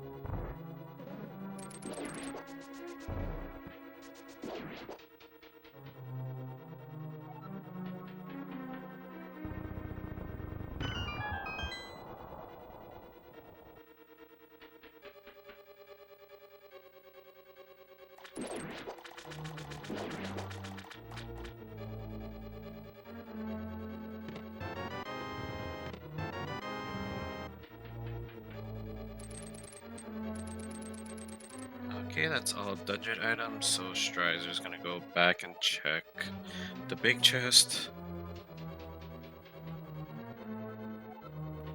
And unfortunately, he forgot to hold left, or probably didn't know about holding left at that annoying staircase. It's a weird glitch with this. This is really even, Runner Watcher. They are literally neck and neck. Hey, Varia, there it is. Okay, so I'm gonna predict Canis Maria is in Lorinor Fair, and that they're I'm gonna say quote unquote in go mode, they're gonna find Canis Maria somewhere between here and doing the rest of the game. Without flute, they do not need to.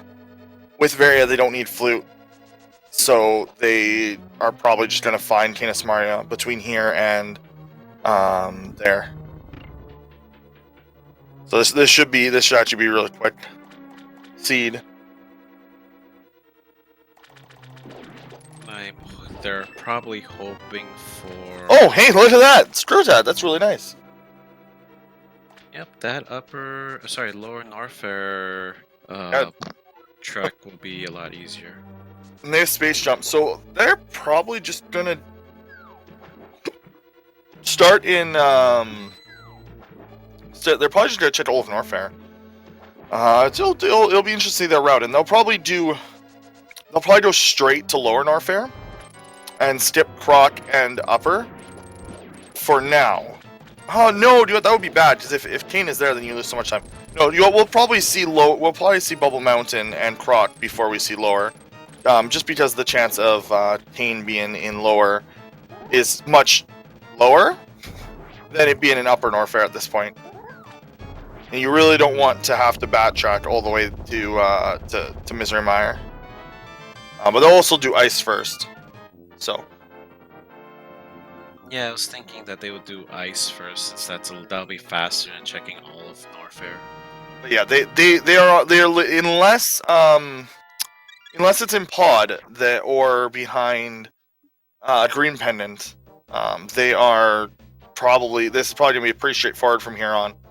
And Strizer's got like a little bit of a lead, but this is gonna be purely execution from here.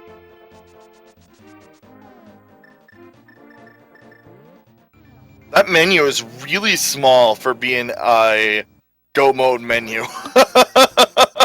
Like, they have pretty much everything. They need one more item. That's going to be a really, really small Y item menu. I did not realize how small that menu was. That is ridiculous. Oh, actually, we could control by the medallion. Yeah, that medallion could be anywhere, so that's going to be a problem for them. We only have a 30% chance. A 33% chance of it being the correct medallion that we have, so we'll see. Yeah, they're probably hoping that they'll get both the cane and the medallion before they get to the screw attack area, the screw attack gold Chorizo area, in lower Norfair, if they don't get the flute.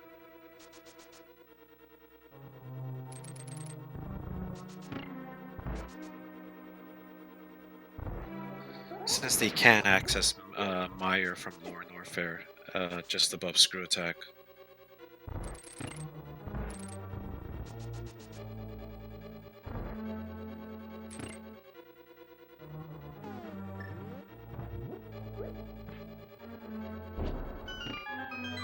Of course, we could have that annoying medallion on pedestal, but who knows?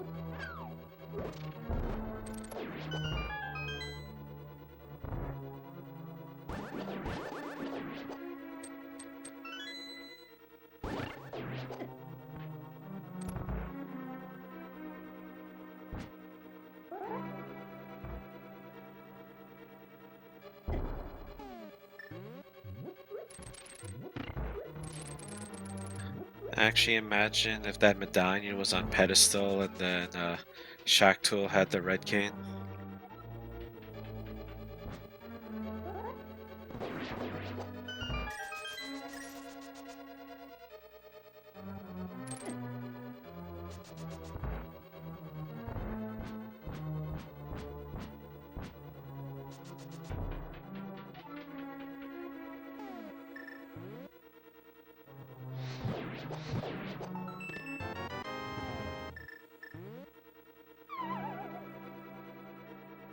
Ooh, we got a fetch quest coming with that mushroom.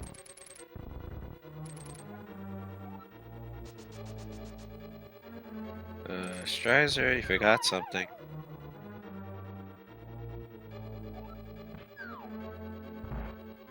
What kind of monster am I?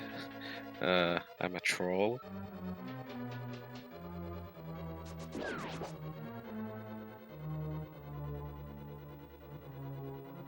I mean, I always pick 22 for the big key, the Ganstar big key guessing game, so I'm a massive troll.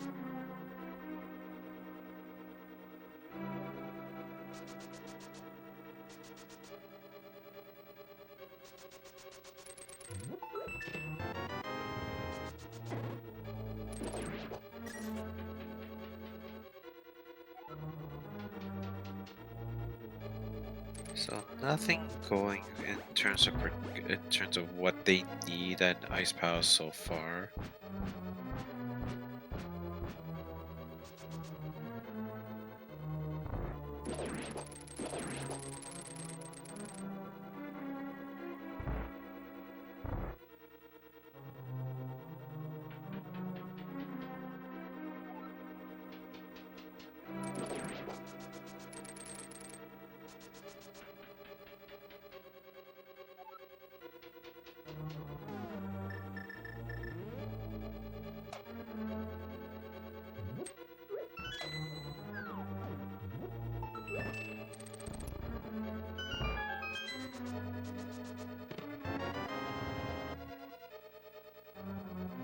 Well, this palace is definitely ice cold for items. There Yeah. It's been available for so long, and we found so much without going to it. I didn't think it was going to have an item. Once we found something in Swamp, just the way that the randomizer likes to act. It's not a surefire rule, but it certainly is a good rule to go by. If you have unlocked something, okay, mushroom. As I say that, as you unlock items, you should follow them generally. I totally didn't see that. If we already seen that mushroom and I'm reacting really late, yeah, we have. I'm so dumb. Sorry, chat. And Siri, I was trying to stop my computer from overheating. Ouch. That's something you probably should bring your computer to the Ice Palace. Or send it into Azus for them to replace it. Which is what I'm doing. So. Just not on a Sunday, because the mail doesn't move on Sunday, and I'm not going to lose a day of using my computer. Just because. It's Saturday.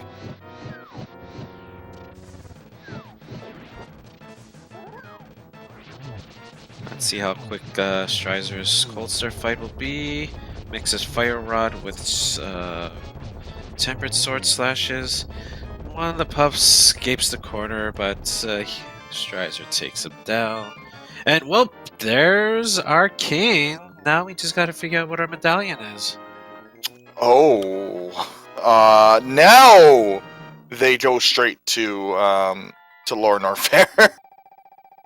That's... Wow, that throws a wrench into everything. That just blocked some things.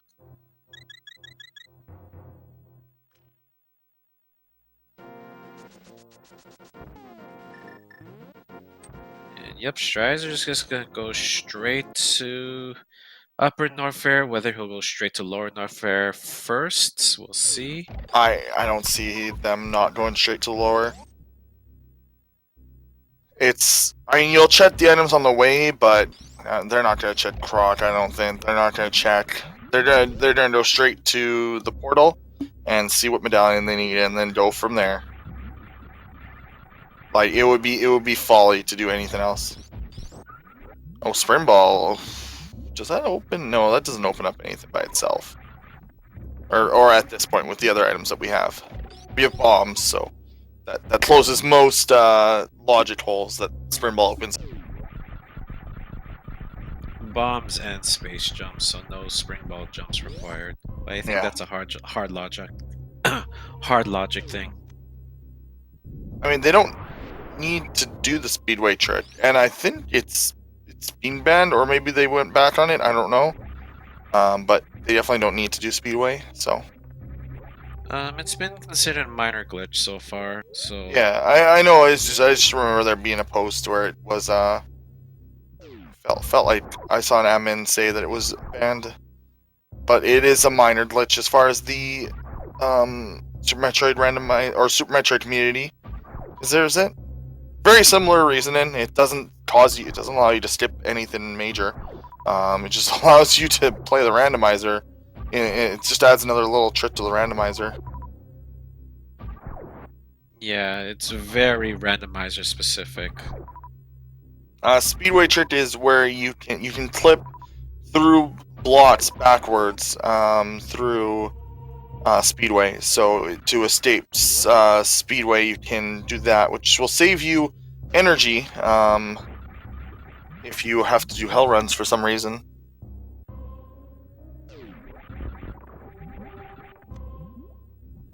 But it requires like a bajillion beams. As I was saying, it requires wave space or plasma specifically. Because you basically overload the game's memory and it kind of forgets the blocks exist. Tonka is filling up on... Oh, yeah, okay, it's going to farm a little. But this going to give Strizer a little bit more room. Actually, no, Strizer did the same thing and filled up there. Yeah, it's just... Tonka kind of has enough anyway, but this is probably the best place to farm. They only have 35... I think that they're full actually right now. Oh, no, they've got more. Oh, and Strizer's gonna try to reverse Gate Glitch here. And does it in only 4, not too terrible. He can easily get his super missiles back here. And he does.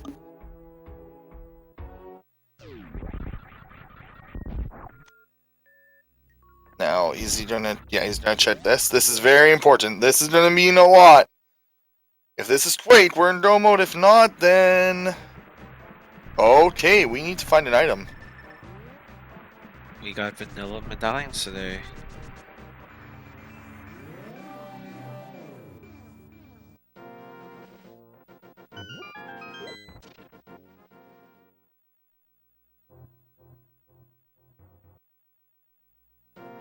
So that's a little annoying for the runners that they're gonna now need ether. So Strize is gonna check all of Meyer, probably gonna dip in, kill, and finish Desert before going back into Lower North Fair.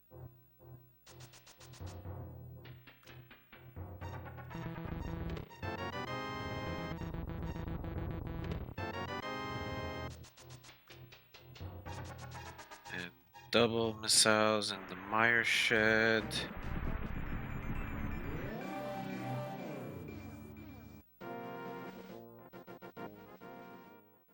So yeah, I'm betting the runners are a little annoyed because if the ether was, if it was Quake, they didn't want to worry about it. They could just beat Meyer right there. But now they either have to look for flutes or they have to go through. Sorry, Hitaka just got really angry at that ether medallion requirement. Yeah, it's gonna throw a snade if they don't find it in this area. It could also be like. It could be lots under space. That would be funny, or not space, but the item that requires space jump. Yeah, the upper left side item above Golden Chorizo. Yeah.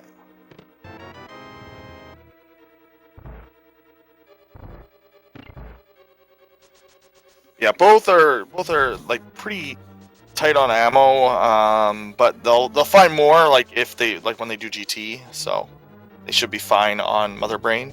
It's one of the reasons that you do Cannon's Tower first, because you can get so many extra items for Mother Brain and for the rest of Super Metroid. And potentially maybe find Charge or Plasma, though as I recall, Charge could not be found in GT. Correct me if I'm wrong, chat.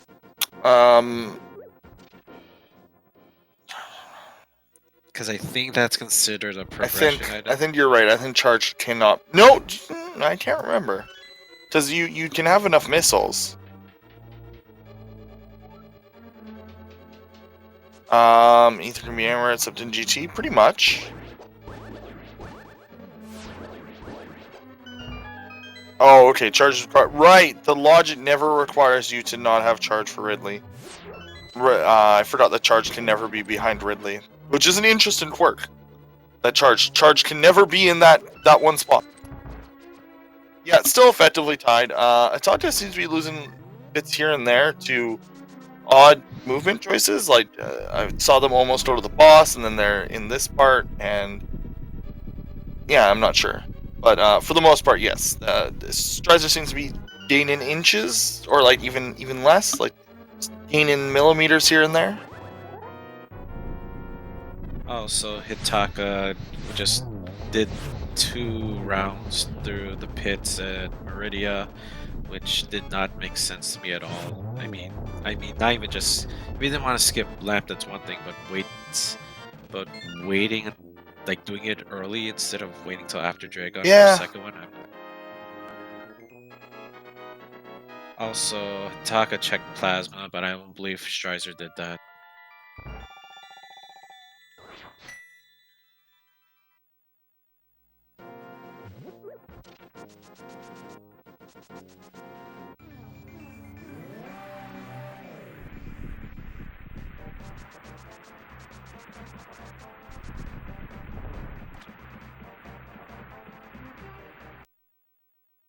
So I'm fully expecting Strizer to check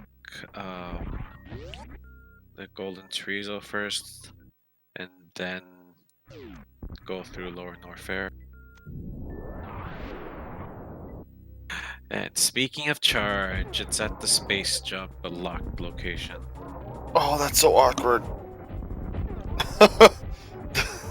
The choice you have to make there. If they have enough missiles, they're probably not going to bother with it. Probably. It's not really worth it. It's just funny if one of them had decided to go the normal way. Yeah, neither runner did. I was kind of surprised they didn't. I mean, they had space jump. They were really hoping for go mode.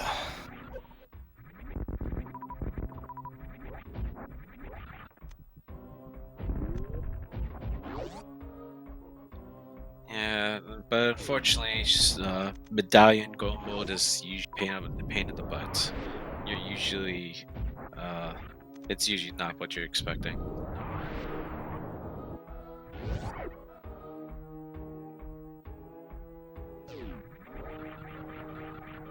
And it looks like Strizer does want that charge beam.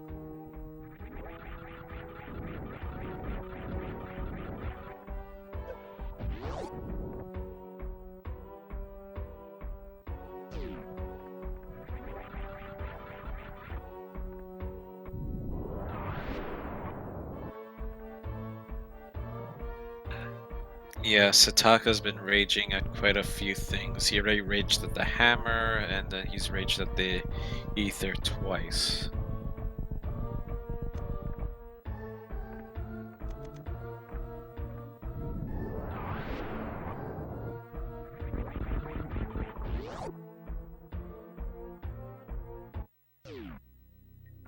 So let's see if Hitaka can gain a little time here by skipping charge beam for the moment.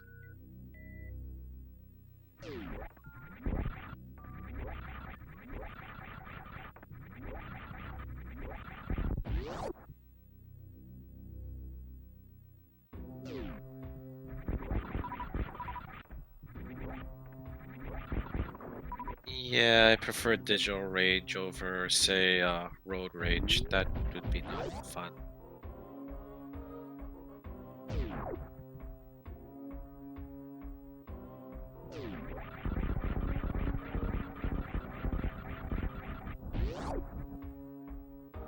So, Strizer deciding not to farm for supers, I find that a little interesting since it is double the damage against Ridley.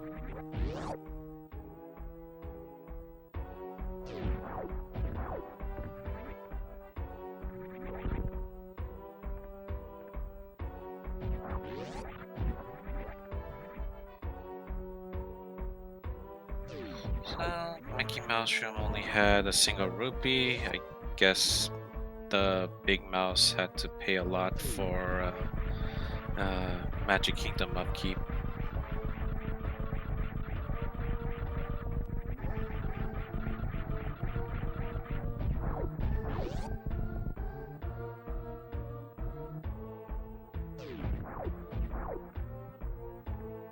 And as I figured, Hitaka decided to skip on the charge beam for now.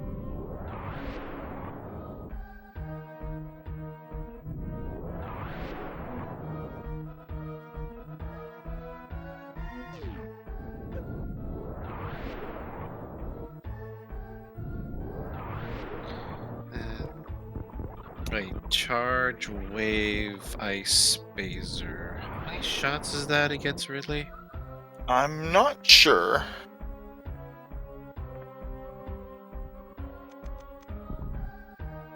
No, plasma is the majority of it, so we'll see.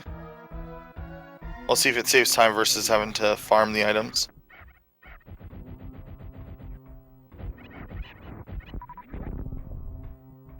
Ooh, so Aussie and Frosh are saying it's 60 shots with Spazer and 20 with Plasma. Oh, I see Strizer farming first. It's really hard to farm here, though, so it looks like he's not going to. It takes a really long time to farm without,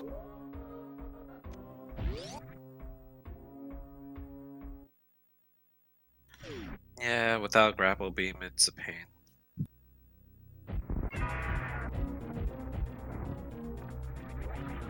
And here we go. We got our bony screeching.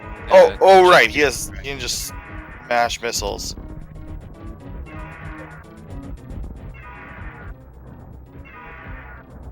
And then finish it off with charge shots, which shouldn't be too bad. Yeah, forcing the pogo pattern will make this fight a lot easier. It looks like they're both doing the same thing.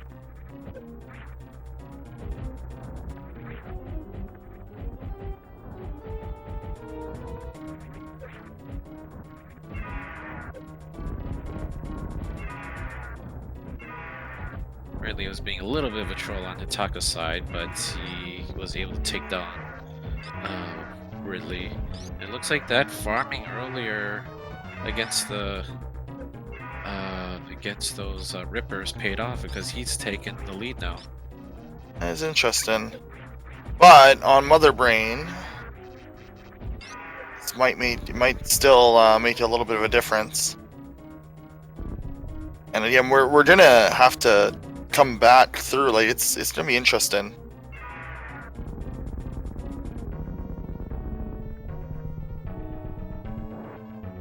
Unless we can find Kane shortly.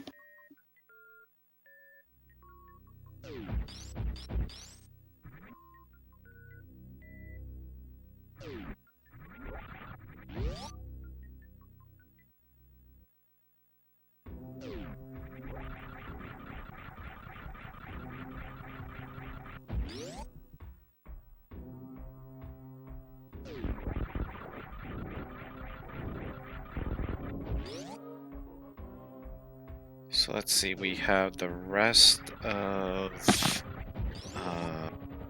Lower Norfair, then Bubble Mountain and Croc area, and then Pod and Turtle Rock.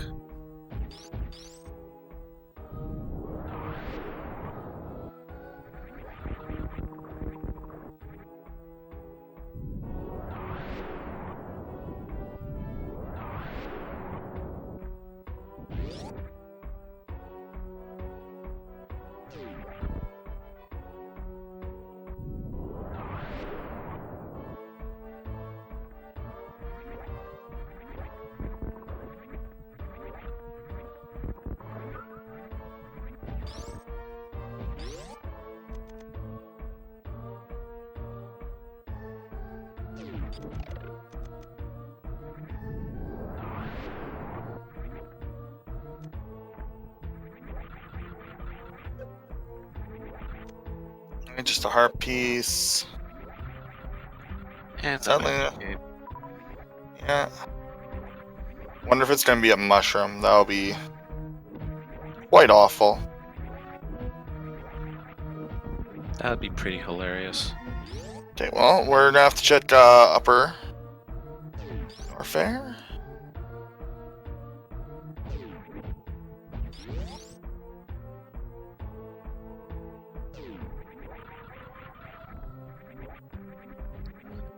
Let's see if Bubble Mountain will have anything, or will it just be full of hot air?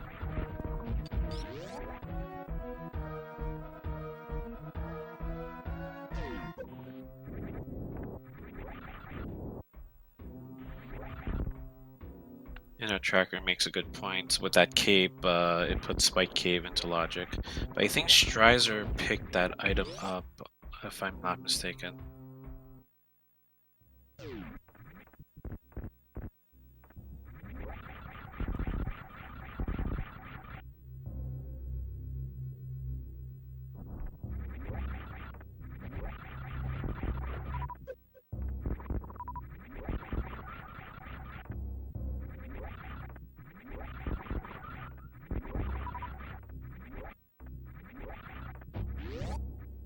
Hitaka going into speed location.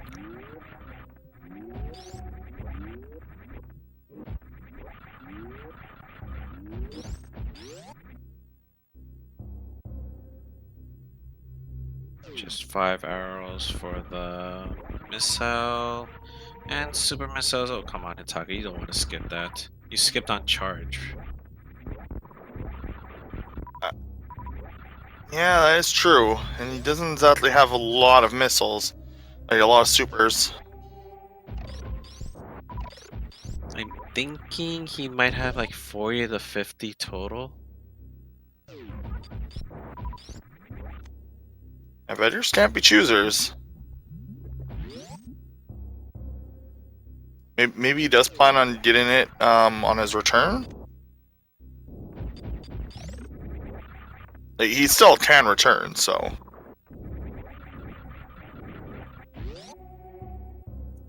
Yeah, there is that.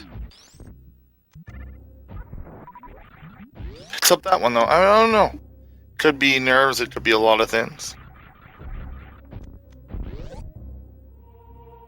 We're gonna see Croc. Oh, he hasn't done Speedway.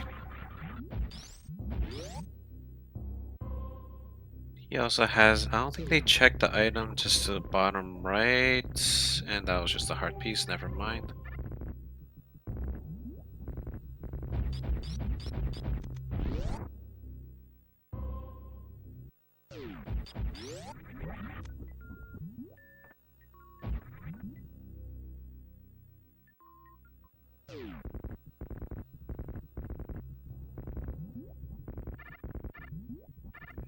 So, since people are kind of talking about possibilities for this combo randomizer, let me put in the worst one that could be possible. We could have an expert mode, cross-game entrance rando, with key sanity, and maybe an randomizer.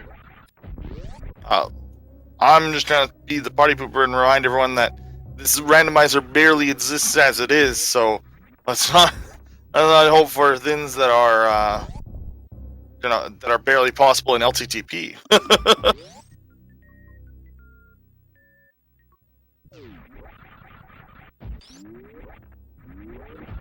To answer a question, chat, there is, yeah, as Need Terrific mentions, there is the Varia randomizer, which has a bit of an entrance rando, and it's a lot worse than even the LTTPR rando. Let me put it that way.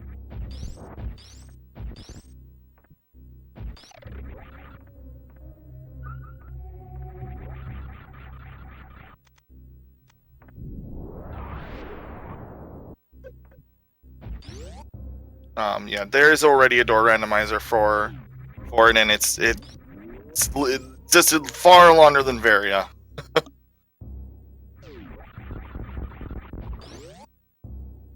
Oh, And there it is. Go mode. Ether and Taka shooting a missile at it. I am not surprised. So he's gonna go back to the screw attack location, go through the Meyer port, the Lower Northern Meyer portal, and he's gonna go and finish the rest of this game.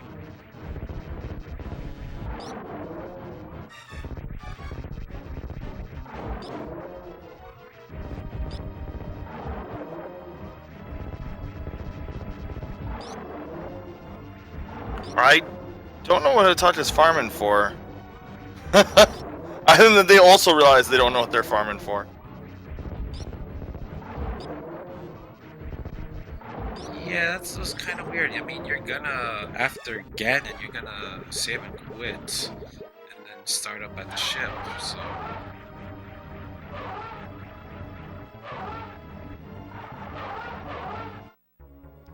Yeah, we never had to touch pod. This could have been a bow cheat sheet. Oh yeah, it looks like Hitaka is going to go. I'm really curious to see if they end up going to go grab charge on their way in. Interesting save, considering they're about to leave Super Metroid. I think nerves are really getting to him right now. So with 10 taints? Yeah, 10. And 3 reserve taints, I want to say. I believe that sounds about right. And Strizer's gonna get his go mode right now. And it looks like Hitaka's gonna skip on charge.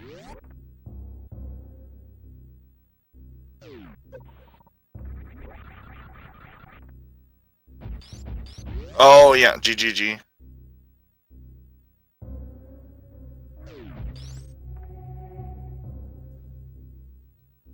Yeah. He definitely does not need supers for GT though. Oh, or GT. No, he doesn't. He wouldn't need supers for GT if he went to get charged. So, if he did decide to do that, he could have stepped on farming those. But let's say they both killed Golden Treaso though. Oh yeah, that's true. I completely forgot they both killed him.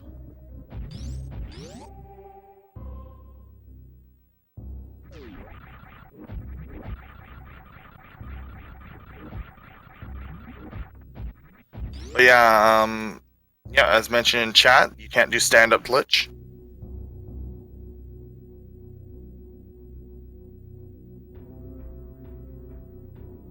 Mind you, they probably would want to have plasma for that stand-up glitch. Because Spazer, it will help, but not a whole lot.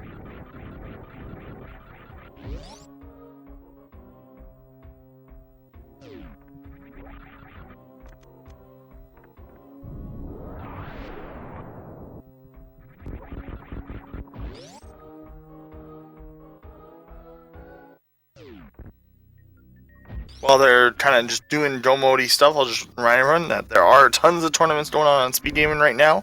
Some 3 are starting up soon. 1 just started, Mega Man 11. And on Sunday there is going to be a Super Metroid relay race. And it is a relay of like all the categories. I think it's like everything from item randomizer to any percent space time to GT Classic to 100% to RBO. I'd highly recommend watching that. I'm assuming that they didn't include combo randomizer. No, but there is in the near future, and then sometime in the early spring, there's going to be actually a ALTTP and Super Metroid relay race across both series. I would be completely 100% shocked if that didn't include combo randomizer somewhere. That sounds really interesting. That sounds like a weekend marathon, actually. And I would assume they would cap it off with the item randomizer, the combo randomizer. I mean, it would almost make more sense to do it in the middle. Yeah, that too. You can have like a baton. a baton pass that way. Yeah, it should be really interesting since there's a lot of crossover actually in these two communities. Not the least of which because of this randomizer. Though it has become a bit of a catalyst lately. Let's see. Meyer looks like big keys on the west side, in the firelock sides. Also, if you didn't see the links I posted in chat, please follow our runners. They are doing this for your entertainment. Also, please follow my co-commentators on this TV and our tracker, Mind of Me. Don't follow me, I don't stream. I just streamed Kingdom Hearts. I don't know why you're shouting me out. But if you like RPG speedruns, then sure. But these two, Strizer runs a lot of indie games as well. Runs this game as well as The Messenger, and Hitaka runs Super Metroid: Link to the Past and Combo.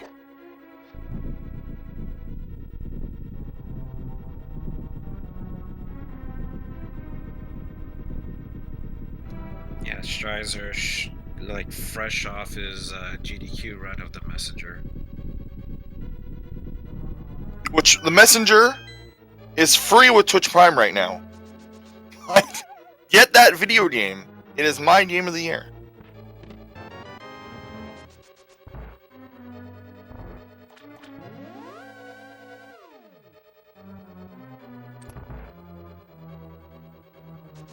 I need to look into my Twitch app because I don't see it on mine, but I digress.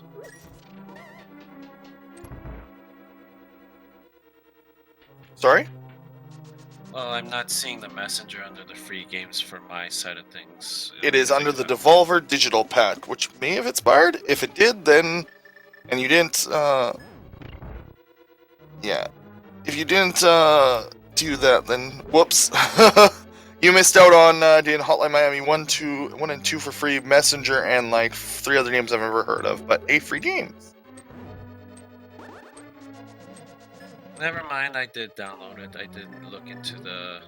I didn't look at the banner properly. No, it's the best game released last year. Sorry, Celeste. Sorry, not sorry.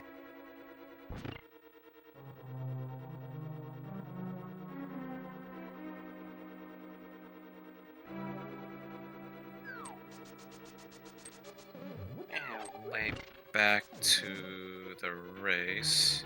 We have both runners walking up the stairs at pretty much the same time.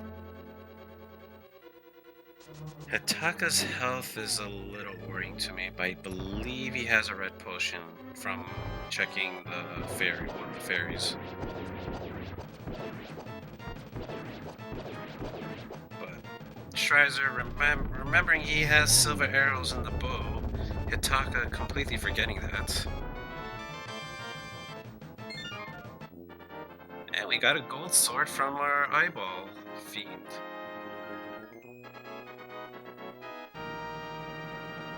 So, I believe we have a little game to play, don't we?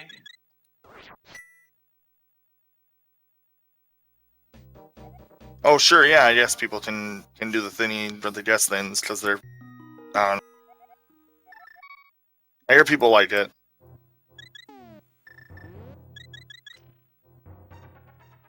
So there are 22 chests in Ganon's Tower where the big key can be located. Get your guesses in chat, an integer number between 1 and 22, see which one wins the game. Zelnus, what do you usually... 1.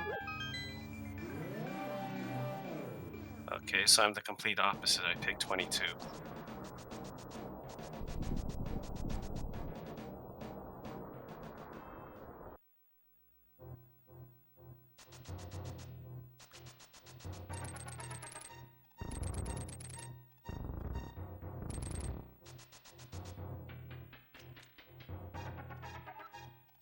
Yes, this is a very close race. All down to execution through Ganon's Tower against Aga 2 and Ganon and Mother Brain.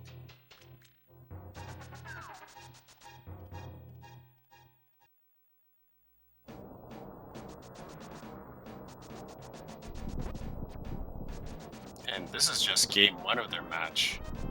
Yeah, there's a lot of games to be played. And they have a game 2 slated for tomorrow at 9:30 p.m. EST.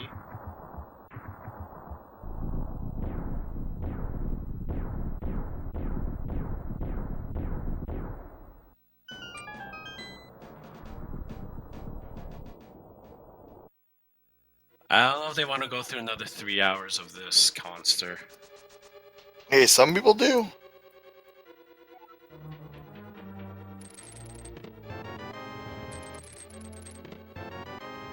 So it's going to be based on strizers, by the way, for if they take a different route here, which they won't because of how the keys are laid out. But in the case of it being different, it would have been based off of his.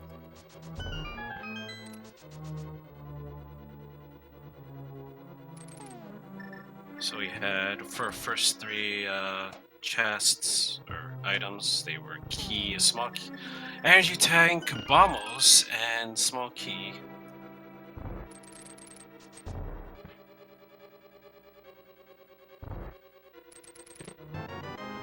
Okay, number 4 is 3 bombs, number 5 a small key, number 6 another small key, number 7 is the cane of Burna.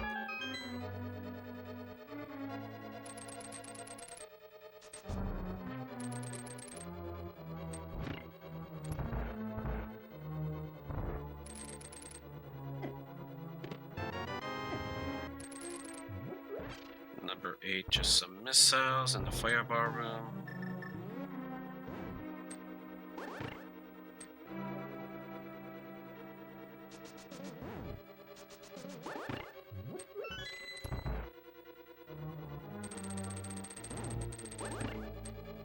So just Strizer actually pulled a little bit ahead in the little time that we've had. Runner Watcher, how is it so close? This seed has been pretty linear. Number 9 was the powder, and nice safety item at this latest stage of the game.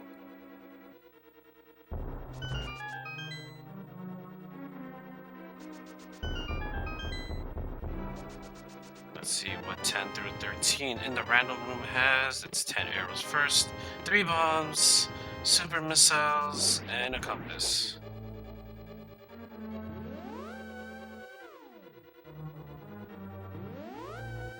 Yeah, this race has been really close. It's been really interesting too.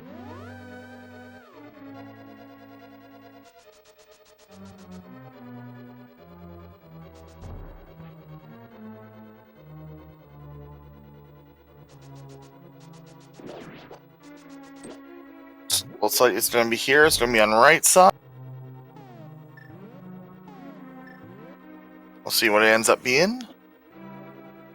Let's see. So this is number 14, Bob's chest.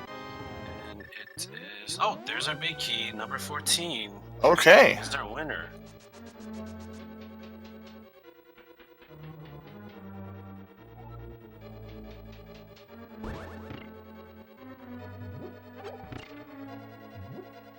Congratulations to Tall White Ninja with the guess at 13, our closest to the number 14. Good guess there, man. Yeah, it's your second win in the game. Congratulations.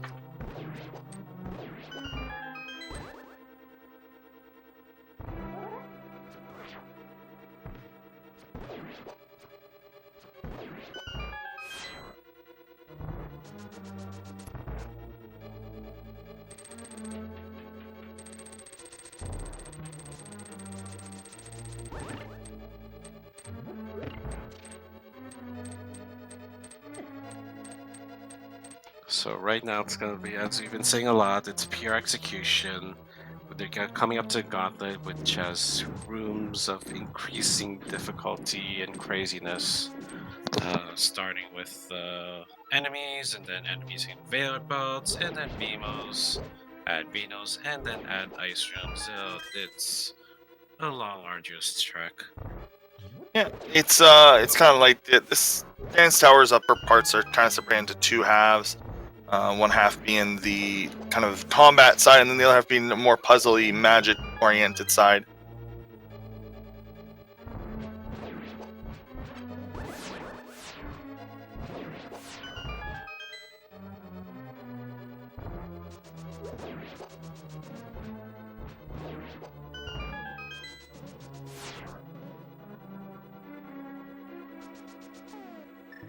Well, Strizer had a pretty good gauntlet just now.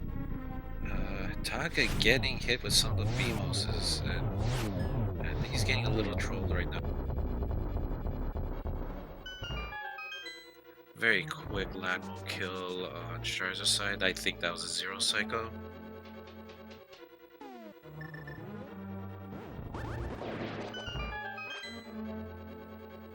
Hitaka deciding he needs the very quick drop. He took a lot of damage to that gauntlet, and unfortunately he has to miss the zero cycle.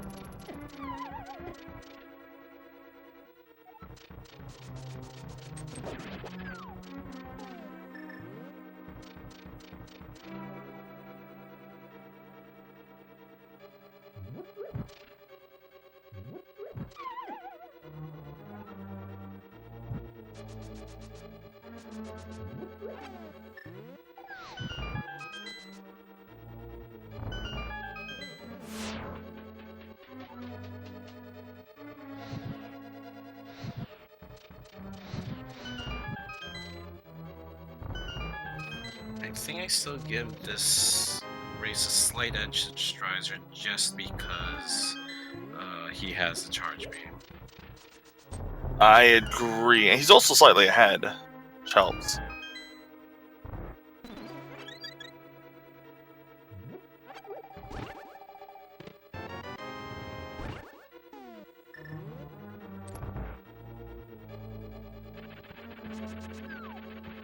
Okay, I think Strizer, both of them are actually might be looking for something. I don't understand. I'm assuming they're trying to look for plasma, but I don't understand on Hitaka's side since he doesn't have charge. Hitaka's probably just looking for extra missiles that are convenient to check for.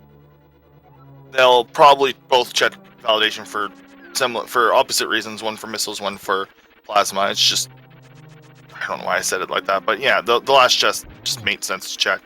Unless you literally have everything you need, you always check that chest.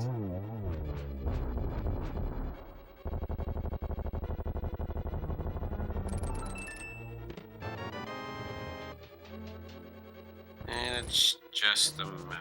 Okay, right at the end of the tower. Thanks, game.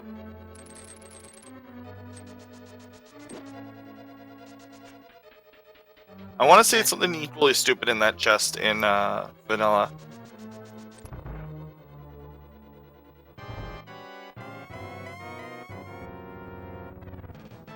It might be map in vanilla, actually. No, it is pretty dumb though. The item there is pretty useless in vanilla. It's a bit 20. Okay, thank you, mind. I never remember. For some reason, I thought it was like a dungeon item, like a map or compass, but then I remember where the map and compass actually are in vanilla.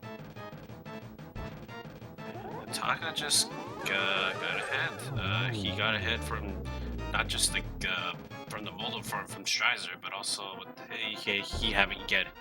he getting a better Aghanim pattern. Because in this rando, the boss patterns are not the same compared to the regular LTTPR.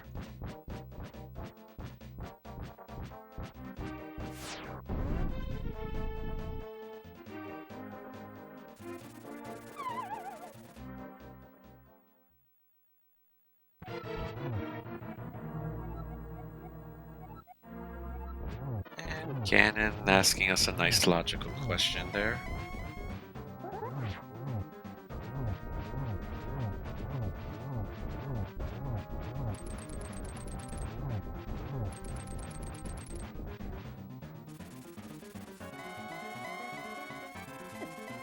Butter Sword against Ganon, gonna be a very quick fight. I think you only need 6 slashes for each for the first 2 phases, 4 slashes on the third one, and then since they have silvers, 4 plus 4 each a slash and 4 silver arrows.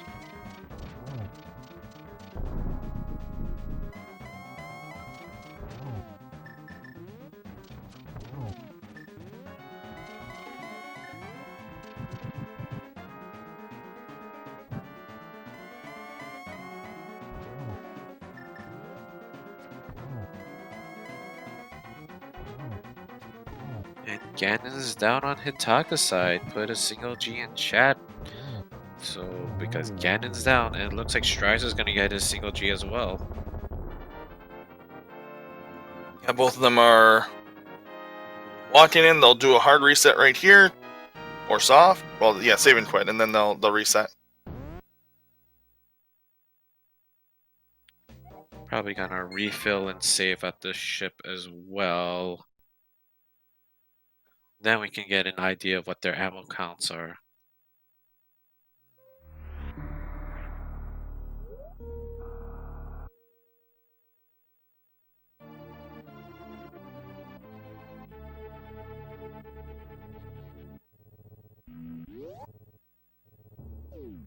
Okay, that looks like a very good ammo count on Hitaka's side. That charge was not gonna be very helpful to Strizer. But Strizer can stand up, glitch, and save like seconds. But in this race, that is actually mattering. So let's not discount saving seconds right now.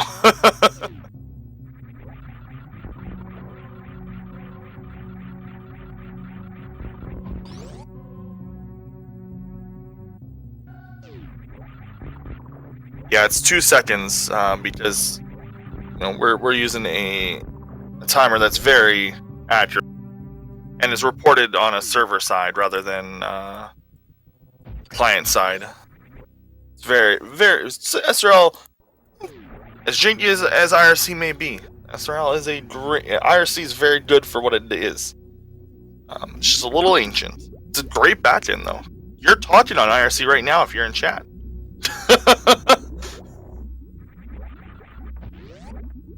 Most chat rooms are on IRC. It's just how the world works.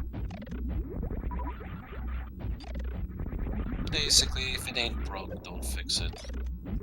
That's IRC in a nutshell.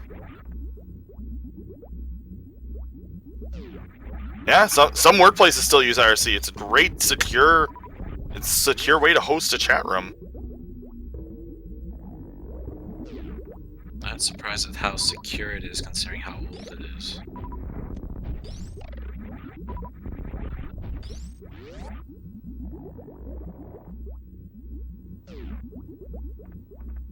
Anyway, back to the race. I'm kind of wondering how their execution will be for the actual part of escape because no speed booster. Let's see how I want to see how good their jumping is.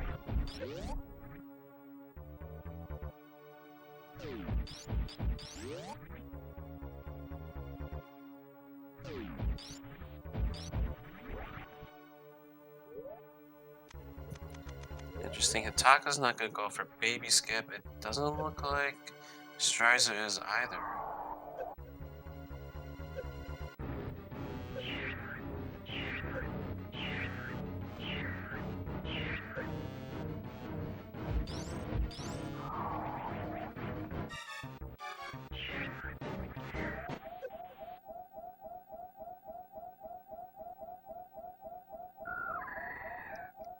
Okay, I guess they aren't really that practiced on it, but I swore they both have high jump boots and like high jump boots that would help them with the skip.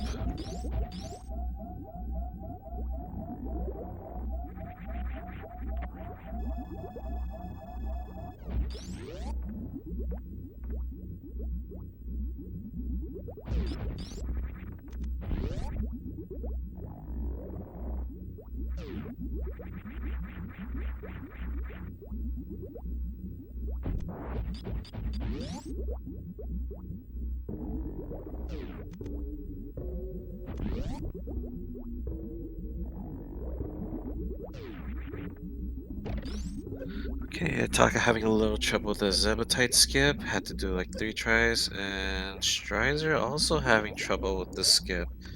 Also like 3 or 4 tries.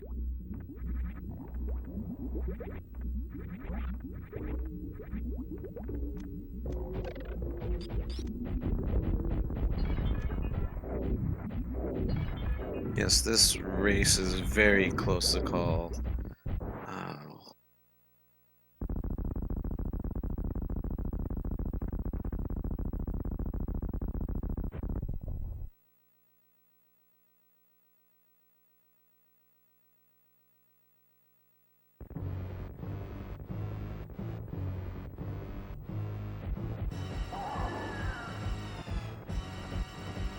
There looks to be about a 10-second difference between these runners, from what I can tell. Actually, Zanny, neither runner has speed booster, so there's gonna be no shine sparks whatsoever. That's what I was mentioning, how their jumping is with the actual escape portion.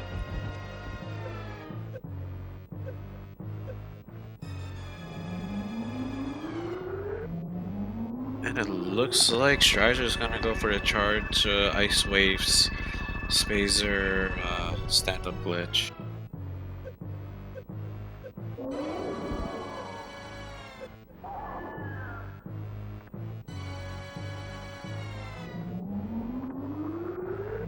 It may not be as strong as Plaza, but yeah, it's worth going for this skip. It might help get a few seconds in.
Man, this is so close. Let's see how many beams Strizer needs for Mother Brain. Oh no, Hitaka's still in the lead here. That Spazer did not do enough. But it was fairly quick. They're 5 seconds apart, maybe? They might actually be like one of them could screw up a climb. If you lost your spin jump on the climb and have to like fall a little bit.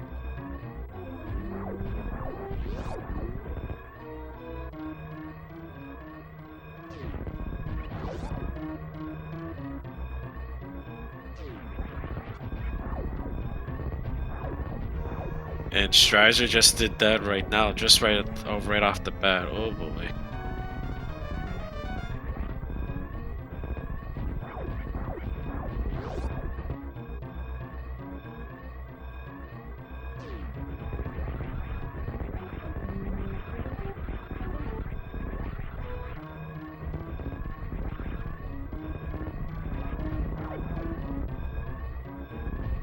But the next room is gonna be tricky without speed booster. All those explosions knocking you off of the ledge or each platform.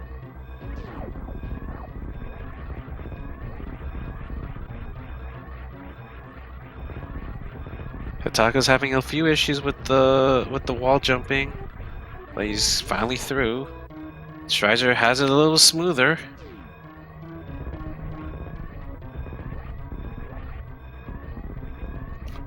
One of them might save the animals. Oh no, Hitaka just Oh my dropped. god! Oh my god, what the hell? Oh my god! Oh, Oh, the wind! okay. What's going on here? What? It's a tie! That has to be a tie! I don't have SRL open to know. Yeah, me neither. I can't check what the SRL is either. I don't see on the list.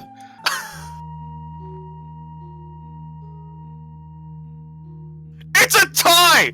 A dead tie! 20, 50, 54!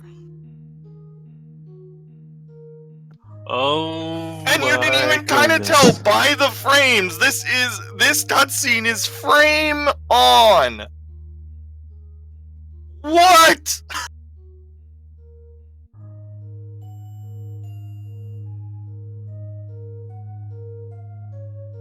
Wow, that was crazy.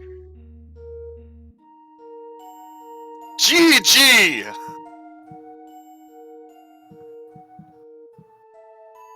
I can't hear you, Hitaka. Your mic just busted. Hello, I didn't hear whoever that is. that's me. That's Good job, Hitaka. thank Wow, congratulations, you two. Dead tie. Well, now he does have to play again. you. Yeah, I guess that doesn't count. Is that the rule? Essentially, yes. It is a tie is his first to 2, I guess. Yeah, I believe it's first to 2, so you guys might be playing 4 games, possibly. Oh, and chat, it needs to be said, but can somebody clip that, please? All right, I think I got this fixed. Yeah, you're here. Holy. God, that was. 15 minutes. I don't even know how you guys got that close. Like, you guys were like 5 seconds behind, like, going out of Mother Brain. You guys were really close the whole time, but I was not expecting a tie, because you were always like 5 to 6 seconds. But the climb is what did it. Like, wow, good. Oh, you guys are always really close. This was a close match the entire time. That's good because those were the best matches. GG to Hitaka as well. I feel terrible because I had 3 falls to Moldorm, and obviously that had an impact. But you know what? The fact that everyone got this ending out of it, I'm not even mad.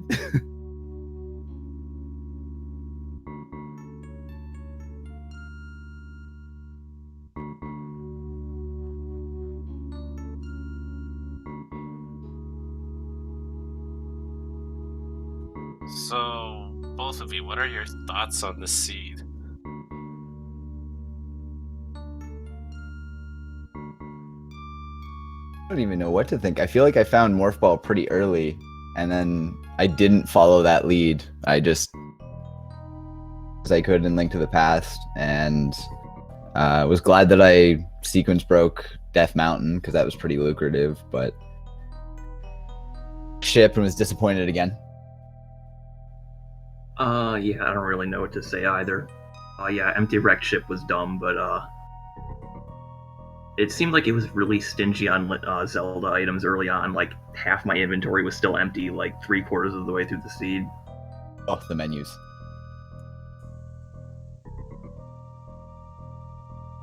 Yeah, it was pretty. Yeah, Zelnis looked at one of your menus for Link to the Past. It's just like, why is it so empty?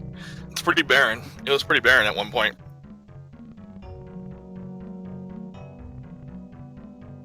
Like, I think you had like 6 items, like going into Ice Palace, like in your menu.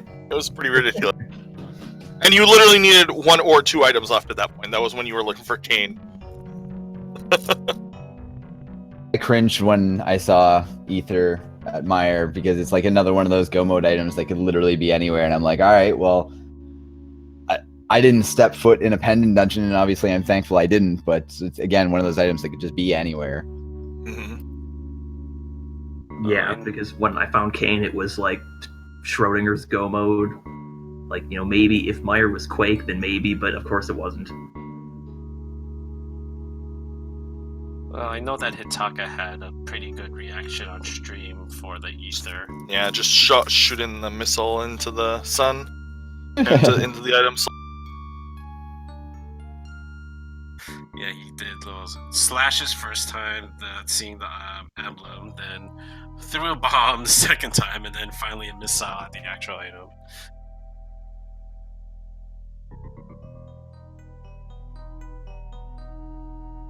That was a really good race. I wish I was a little bit more alert for it, but damn. I'm gonna be excited to kind of watch part of that back. It's pretty late here, so I'm gonna cut short on my end, and I appreciate again everyone that does commentary, all the staff as per usual, everyone that puts this together. And I know I had a little bit of a scare with SRL and the site beforehand, and that was a little scary. And That happens sometimes. Yeah, exactly. But yeah, thanks everyone, and GG to Hitaka again. I'm looking forward to tomorrow night's match, and then yeah, I guess we're gonna have to just go from there and see if we're gonna need a fourth after the third. Yeah.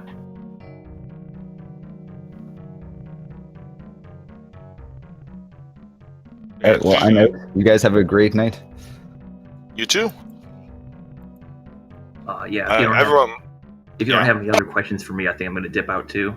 And it's good. That was a long one. You guys now know that you need to do 2 more, so might be a good idea to go to sleep early. You might need more time tomorrow.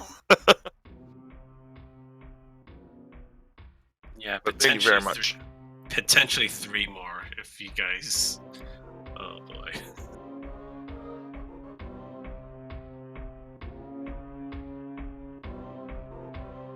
So GG's to you, Hitaka. Thanks. I think I'm gonna dip out too. So yep. No worries. We're gonna dip out too. No reason. Thanks for commentating. Yes, thank you very much for playing. Jeez. Have a wonderful day, everyone. So let's see what's coming up on our schedule. We do have the Super Metroid Weekly race right now. It is the item randomizer settings going on at Speed Gaming 3. The other Super Metroid Link to the Past combo randomizer race at Speed Gaming 1. I'm not sure if it's done yet or not, so I'll have to take a look into that. And tomorrow we're gonna have bright and early, 10 o'clock, Deltarune, 11 o'clock, Metroid Zero Mission, both on Speed Gaming 1. We also have another Deltarune at 11 a.m. from that tournament. And then their next race between Hitaka and Strizer, that's going to be at 9:30 p.m. Eastern Standard Time. So please come back for that. If you love this race, please come back for the next one. I'm sure the runners will appreciate it, as will we. Continue supporting Speed Gaming, and have a wonderful week. Yep, please follow our runners. Again, please follow Commentary and Tracker and the Speed Gaming and Speed Gamers 2 to 6. Laters all.